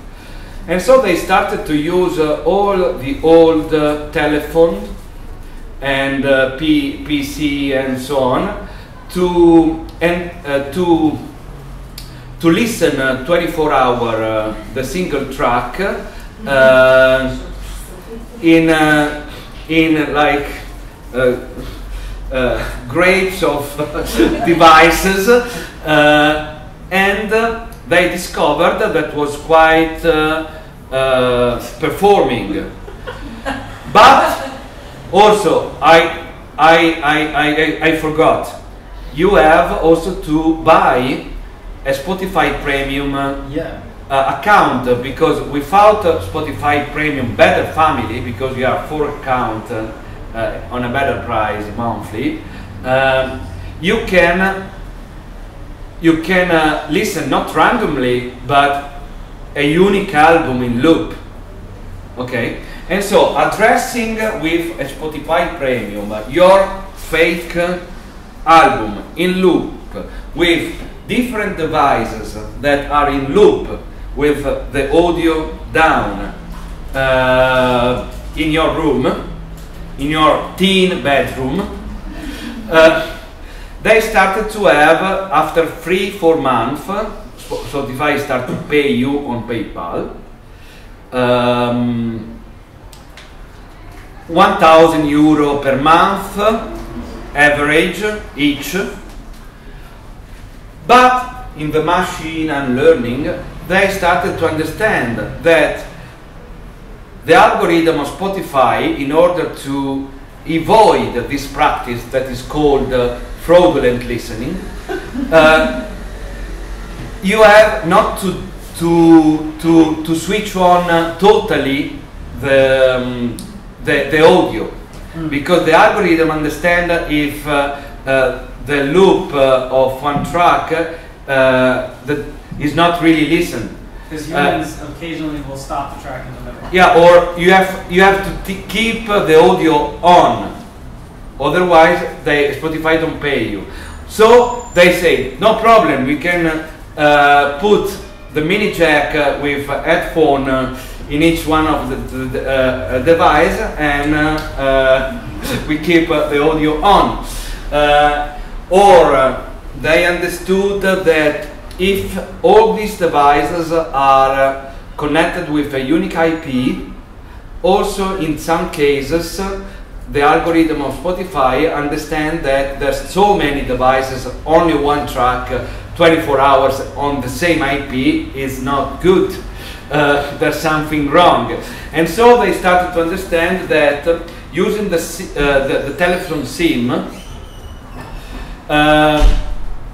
this is not feasible, because the cell, the IP of the cell in which the telephone is attached is not recorded as a unique apartment. And then the SIM was expensive to reproduce 4 contacts, and so they said, but there's no problem, we can create a scheme in between our community in which I can listen your and you can listen mine, and I can listen you, and so we can cross our listening with the same performance, and so on and so forth. And these guys are 20, 25 years old, and we did a long interview for the first time with all the community for this research, and they explained also that for them has been the possibility to pay a rent outside the family. One super smart girl told us that has been the possibility to go in therapy and so on and so forth. The last detail, they discussed how to scale up, because in a Reddit community someone was launching this bot that with a unique computer, a software can simulate hundreds of different accounts as a single listener. But the problem for them was the fiscal, because this was able to create also million per month, and so the problem for them was, okay, we go to PayPal, because Spotify allowed only PayPal, not crypto world, and the PayPal has to be an individual legal name. If I have 1,000 per month, nobody detach me in PayPal, but if I start to have 100,000, it's a problem, no? And so they didn't understand how to scale. The political project for scaling up, that they were in contact with the Macau community, me as expert, was also how to start up a collective buying of something with much more money. For example, their idea was to buy a ship to rescue migrants in the Mediterranean. So just to say that you can play with a lot of creativity in this, no? I answered.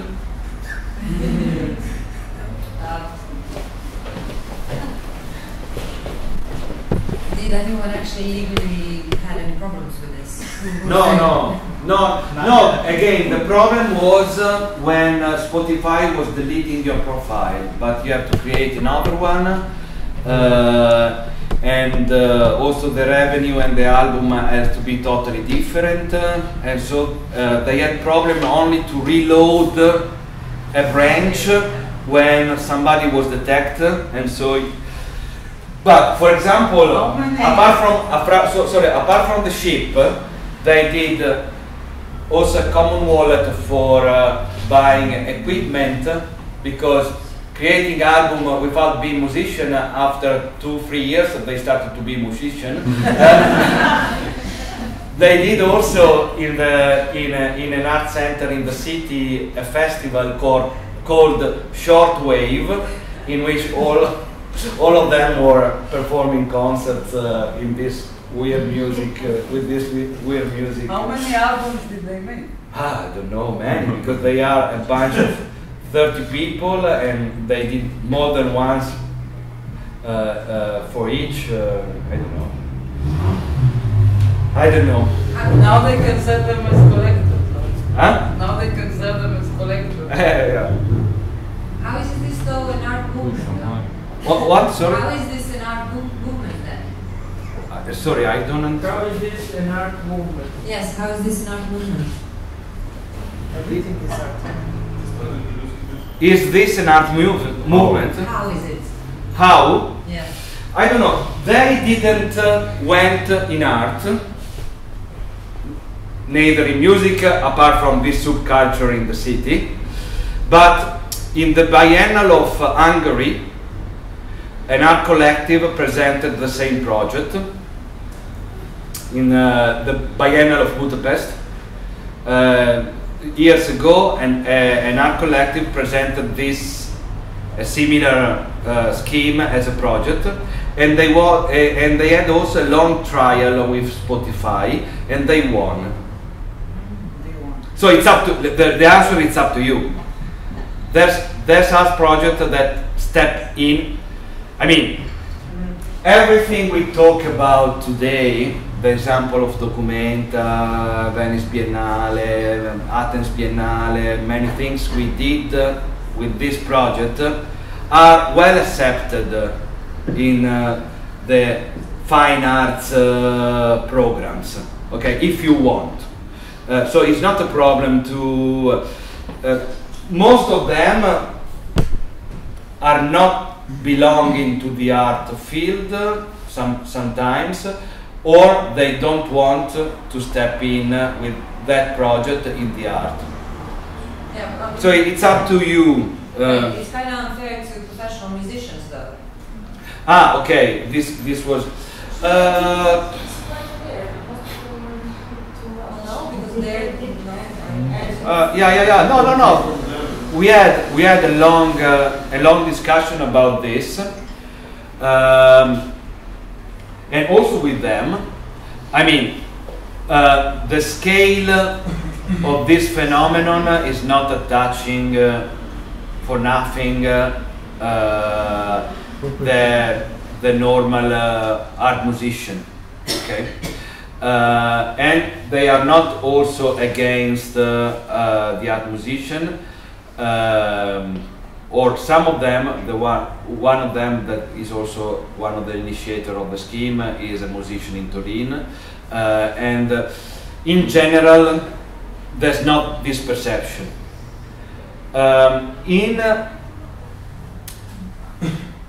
Apart from this project, we had a long discussion. I told you about Copyleft and Richard Stallman and Free Software Foundation about how to manage with these monopoles that some company has on the music system, and also in Italy the SIAE, a state fee that the musician has to pay as tax every time they perform a piece in radio, on the stage, and so on.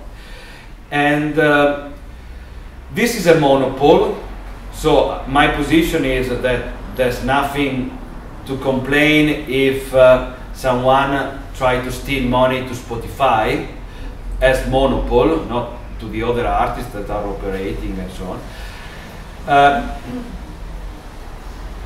In Europe and also in US, there is a big discussion how to create independent license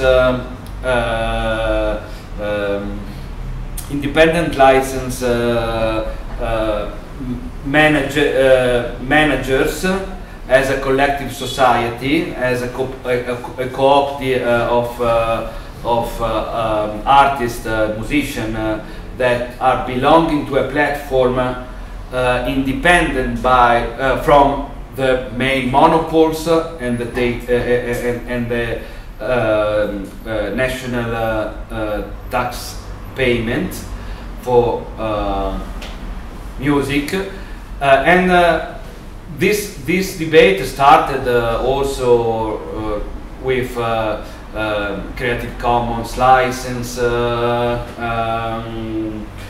and it's possible. It's possible in some nations, not everyone, because, for example, in Italy, SIAE, the government, has the monopoly of this, and you cannot avoid. Spotify is in another country, and they are offshore, whatever they want, and this is platform capitalism. But in some nations it's possible, and so there's many labels, platform of artists that decide to have their own organization that is not a big corporation in order to manage the fee collected by the listening, and when you do concert or you are in a radio repeated and so on. And it's possible. There's a big front of these cases around the world. In Italy, it's not possible. We have a specific law that, like for cigarettes, keep the monopoly in the states. Yeah, and that's this with Croatia. I think they have to. Yeah. But in some states, this market is free. And in any case, these big corporations that are taking over everything from the IT, I'm not even sure where they are based for taxation. But there is and also as a legal entity.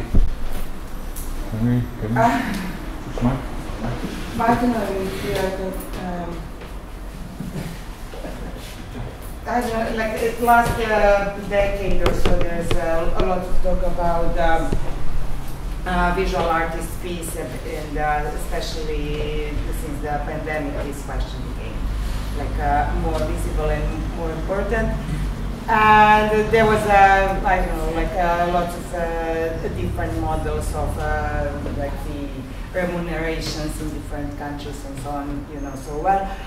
And lately, last years, it's like more and more people are talking about collective authorship.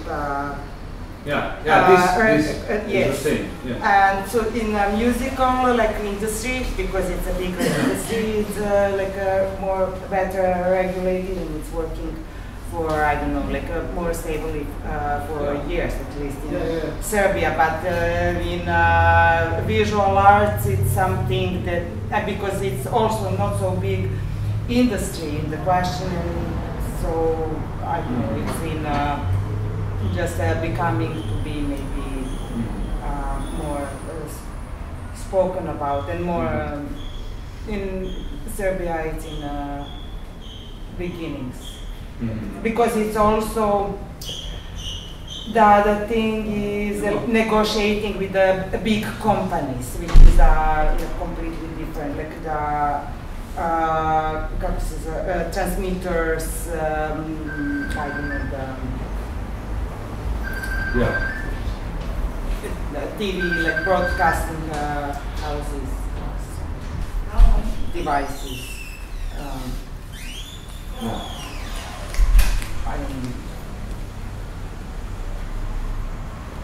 When it comes to visual arts, I think there is one, I think it's a scheme, maybe I'm wrong. Yeah. Something I've encountered working on cruise ships like over a decade ago. What they do actually, they take one of a kind, that's what they call it, an artwork, and that one is priced in thousands of dollars, like 20 or not. But they call it something we call serigraphy, I don't know how, like print making, which is not actually silk screen. Silk screen, that's what I call it. Which is basically just a photography. While photography, they can like print in how many copies they want. And what they do basically is they sell this for like $300, $500 to people who have no idea what they're buying. And they're actually not buying anything, they're just buying more printing. So I think that's, to me, that it seemed even a decade ago like such a huge scheme. I don't know, have you encountered about these kind of things when it comes to visual arts? But I mean, I'm not an expert because I've been dialoguing with a group, especially in Italy and in Milano, that was specifically working on artist contracts. And there is a lawyer, for example, in north of Italy, that worked a lot on this. She passed through also many of our discussion. Before Macau, there was a group that was called Avla Divostok, I don't know why, that were discussing about this topic. Also Maddalena was inside. This lawyer is also in connection with AWI. In the last period we had a panel in a Triennale in which we were sharing the desk with AWI and her. But it's not my specific.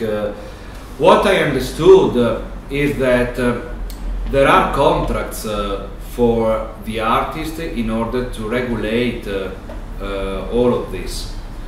When you produce the artwork and you sell the artwork to a gallery or to a collector, no, you can embed all this regulation.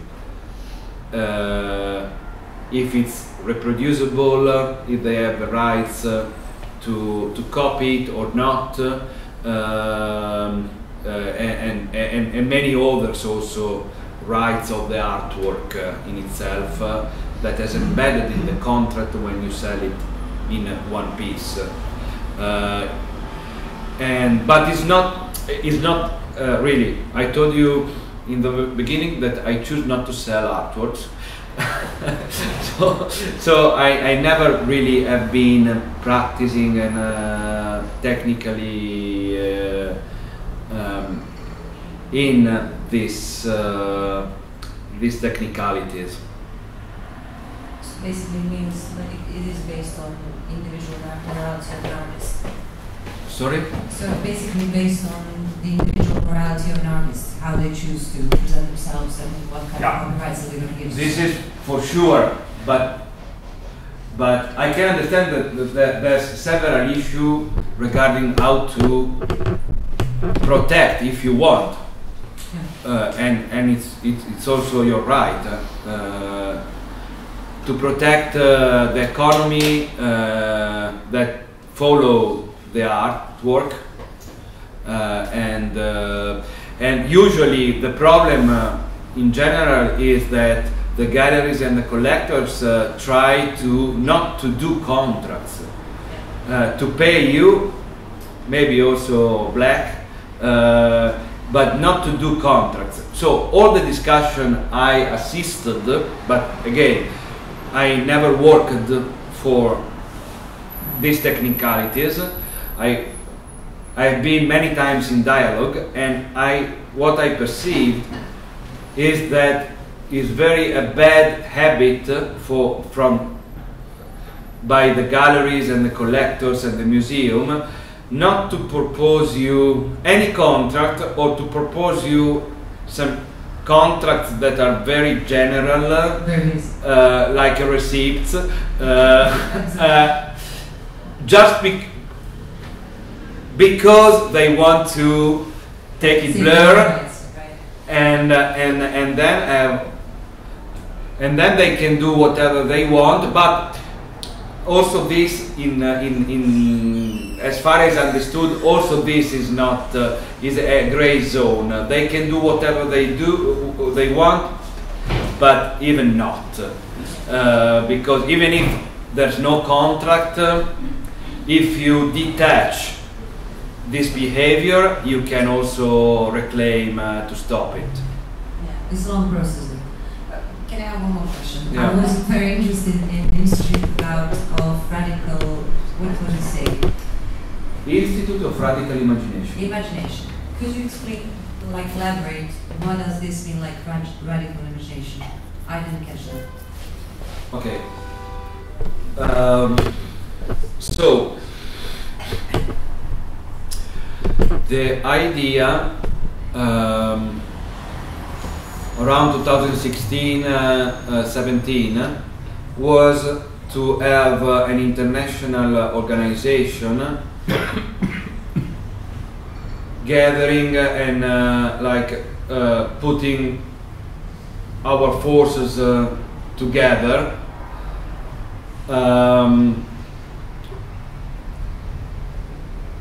within a group of people active in the movements, artists, academics, museum directors, cultural workers, that more or less were covering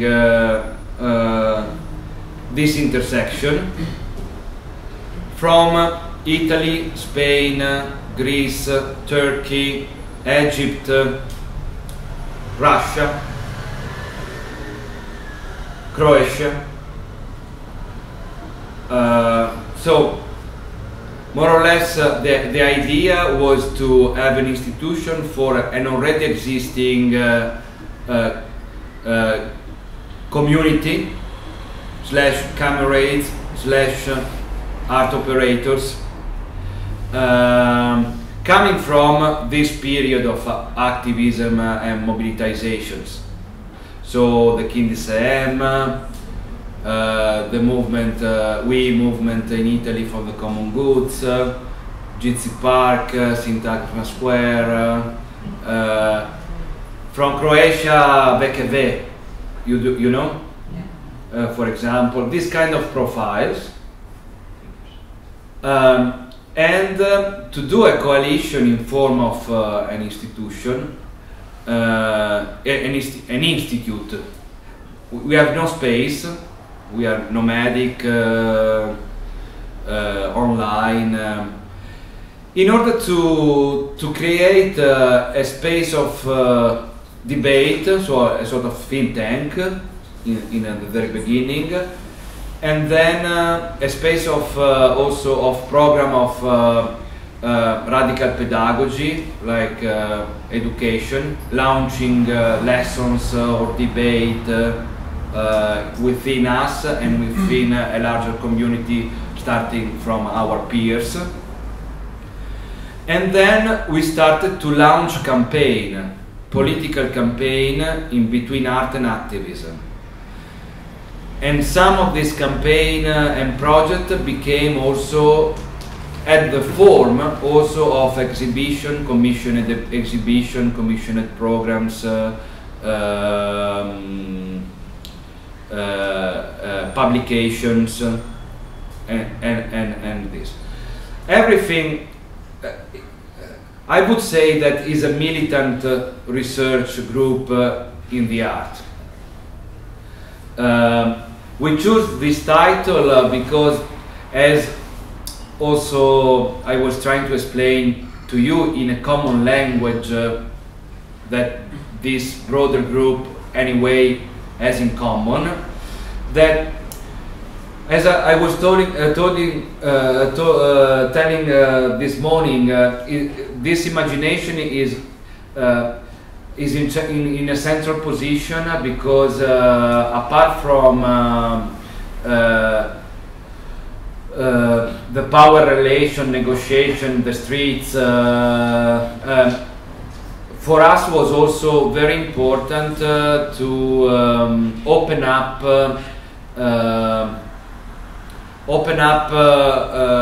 to envision an alternative. That in the website is a post-capitalist alternative, but also to practice a prefiguration.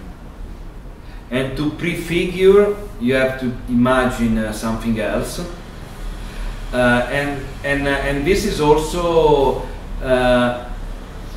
something related to what, again, we can imagine, we can think, we can see, and so that's why we were underlining radical imagination. So activism, but also a real possible utopian field that is close to the power relations, to the real,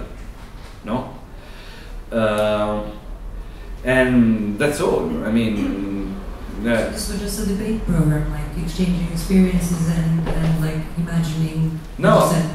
No. We did many exhibitions also and public programs commissioned also by big museum, and also this project programming in the climate camps with activists that was planning to blow up pipeline. So we are very operative. In the beginning was more a think tank. Now we still, because we have an inner discussion. But now we are more operating. How? Staying within activism. So we would open up a discussion with the movement against the lithium mine in Belgrade, trying to understand how could the artist be useful for this movement, and maybe if they ask for big sculpture and puppet to take in the demo, maybe we find a way to build them and we stay together in the street. But on the other side, maybe we also take in, like that project commissioned by the German pavilion in the Biennale, we take in a discussion regarding the artist right as a show, as a performance, as a theater piece. So we do production, we do activism, but again, the main aim, in my opinion, is how to self-organize our production for the movement. Were there actually any directors of museums involved in this? This is, just sounds like impossible to me. Who? In the radicalist. Who is? Were there any directors of museums? Yeah, like Manolo Borcavidel, director of Reina Sofia. Right, so, but they're very rare. No, are very rare. But if you are interested, sorry, because this is kind of directly directed to the visual arts. Yeah. Like I believe that many of us in the audience belong to the visual arts.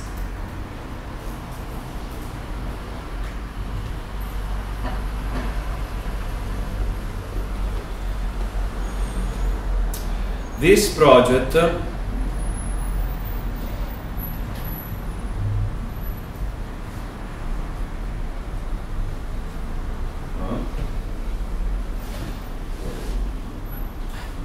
this l'internazionale, sorry, I have a neck 180. This project, in which is a coalition of where is the menu? This project is a coalition of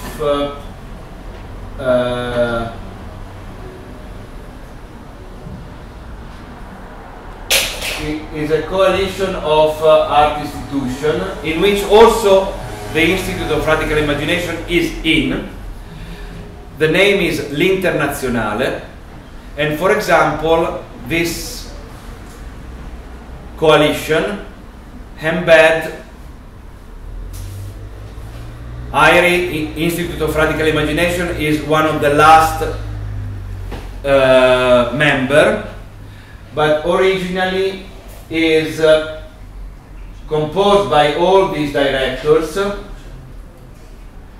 This is me, but this is Manolo Borcavidel, Reina Sofia, this is Charles Heschel, Van Abel Museum, there is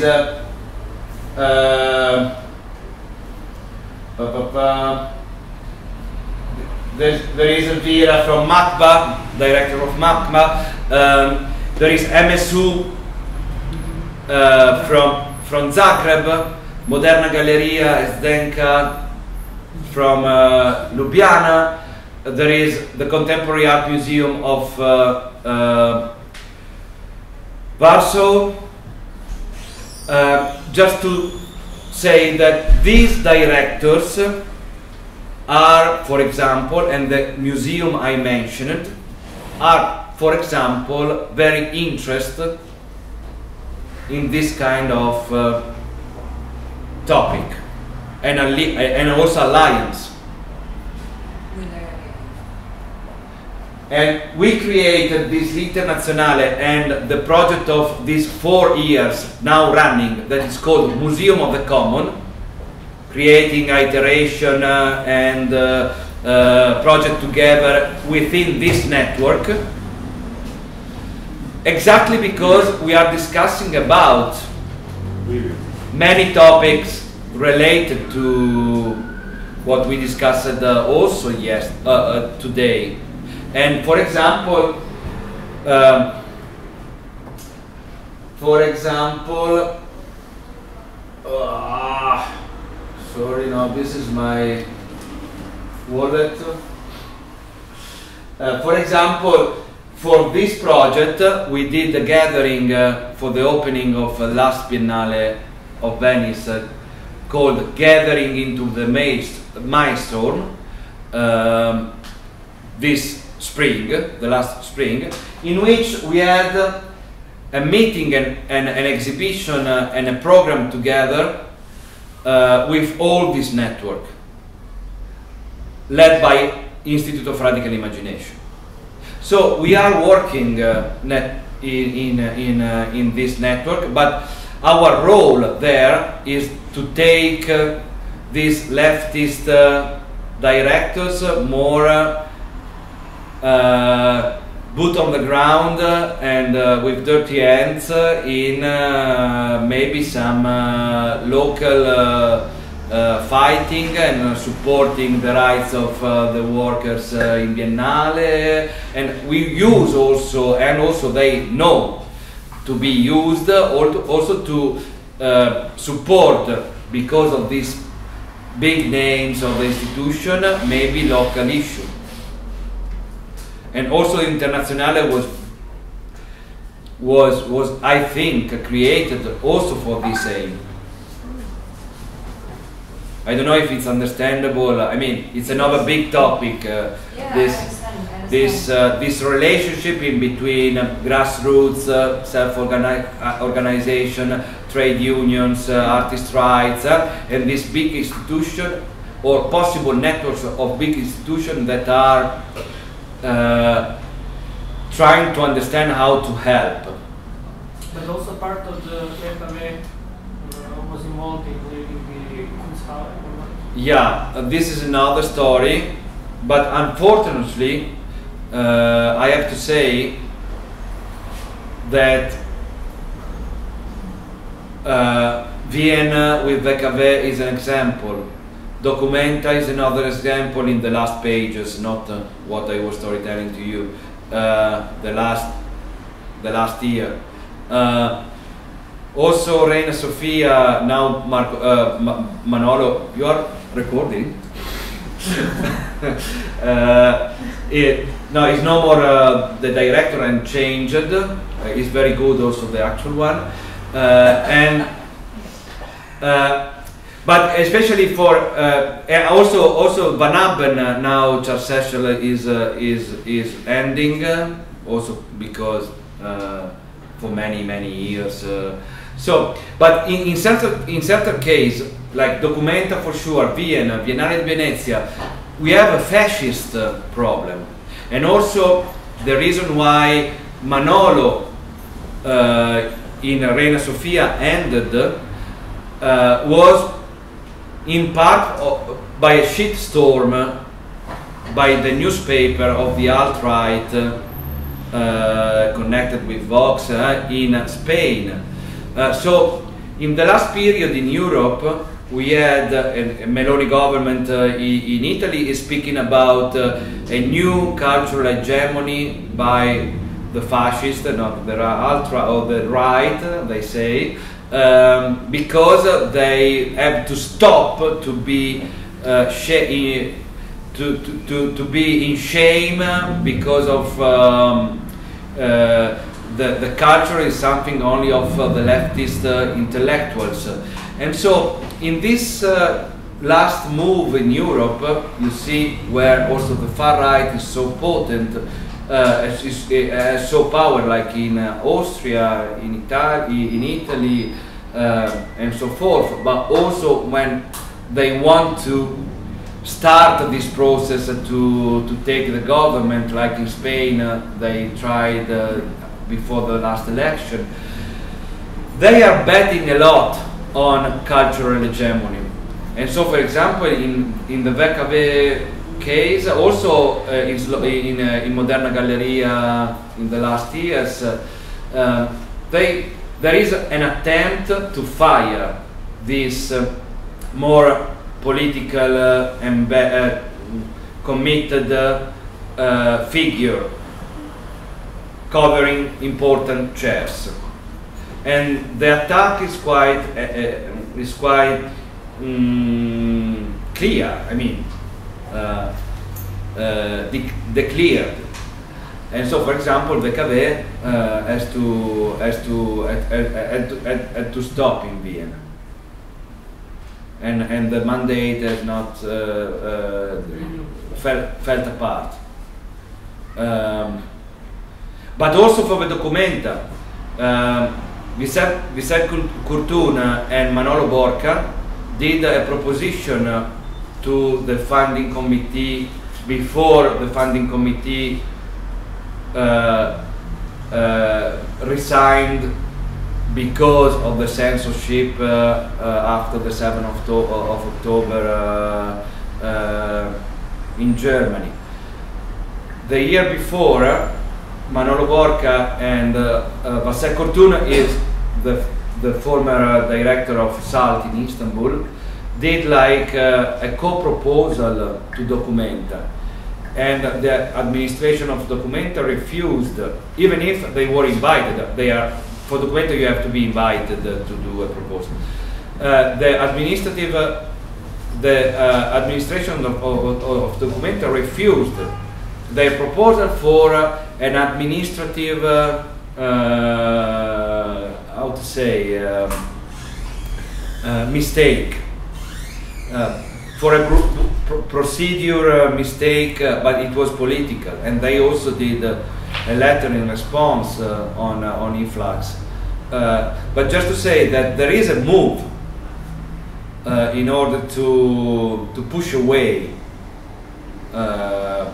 this institutional community that in the past years tried to create networks in order to foster also a commitment with the social issues and the self-organization and the non-institutional or big museum art contest.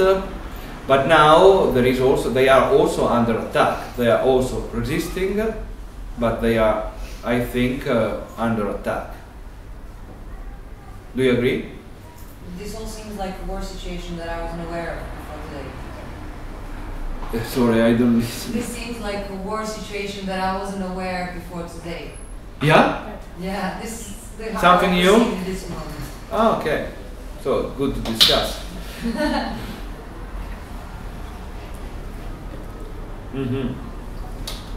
No, there is it's a battleground, I think. To manage carefully. Yeah. How do we separate political agenda when it comes to artist agenda? Sorry, can you use the mic? How do we separate political and artistic agenda in these projects? Why do you want to separate? You just kind of came across my head. Yeah.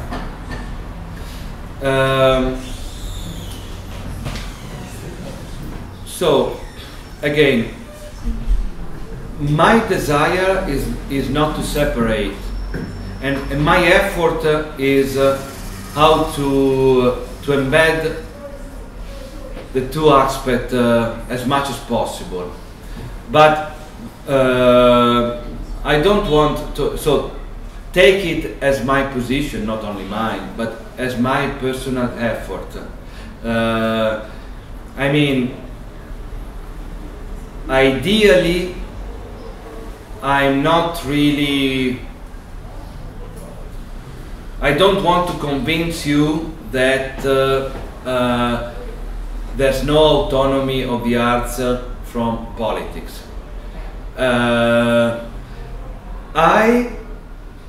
I am doing as much as possible in order to do an art production not autonomous from the politics, but this is my effort.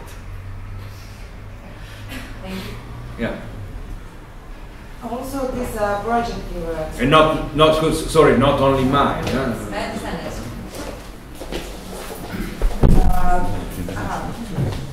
This a project for a network, very international. meaning that it's just about to start, where a lot of museums and art organizations are involved, and they play a bigger role in this 4 years project. And with a situation like this, where this, like the directors of the museums are stepping out and some new management is coming in that is maybe yes and maybe not aligned. How do you see the development of this project during 4 years? Because it's, as I understood, it's meant that the museums play a crucial role there, or no? Yeah, you mean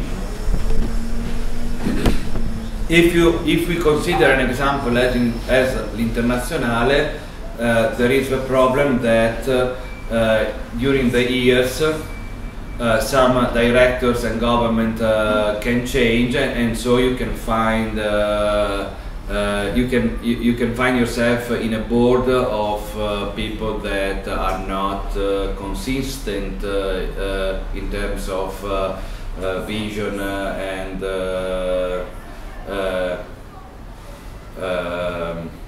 alliance. Yeah, could be. But for the moment, in the case of l'Internazionale, I think I hope that there is a lot of effort in order to avoid this situation, and you can work for it. Just to say, not because, but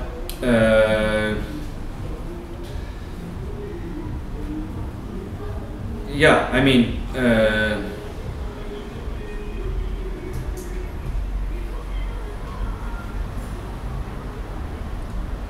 in the case of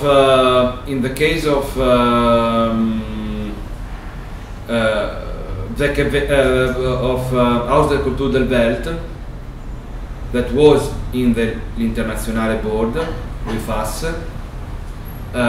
we decided to accept that they this year resigned. They are no more in the coalition, because there was no interest in order to go on for several reasons of contents and so on. And in extreme cases, maybe also the coalition can change, but in other cases, maybe there's not. Also, Moderna Galleria stepped out, and then now maybe could step in again.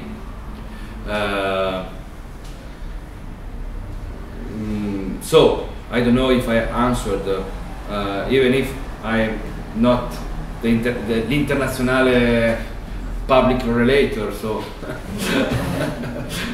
okay, I think we can finish here because. And I have not even been invited as l'Internazionale, so too much question in detail sull'Internazionale. I am not really prepared. Thank you.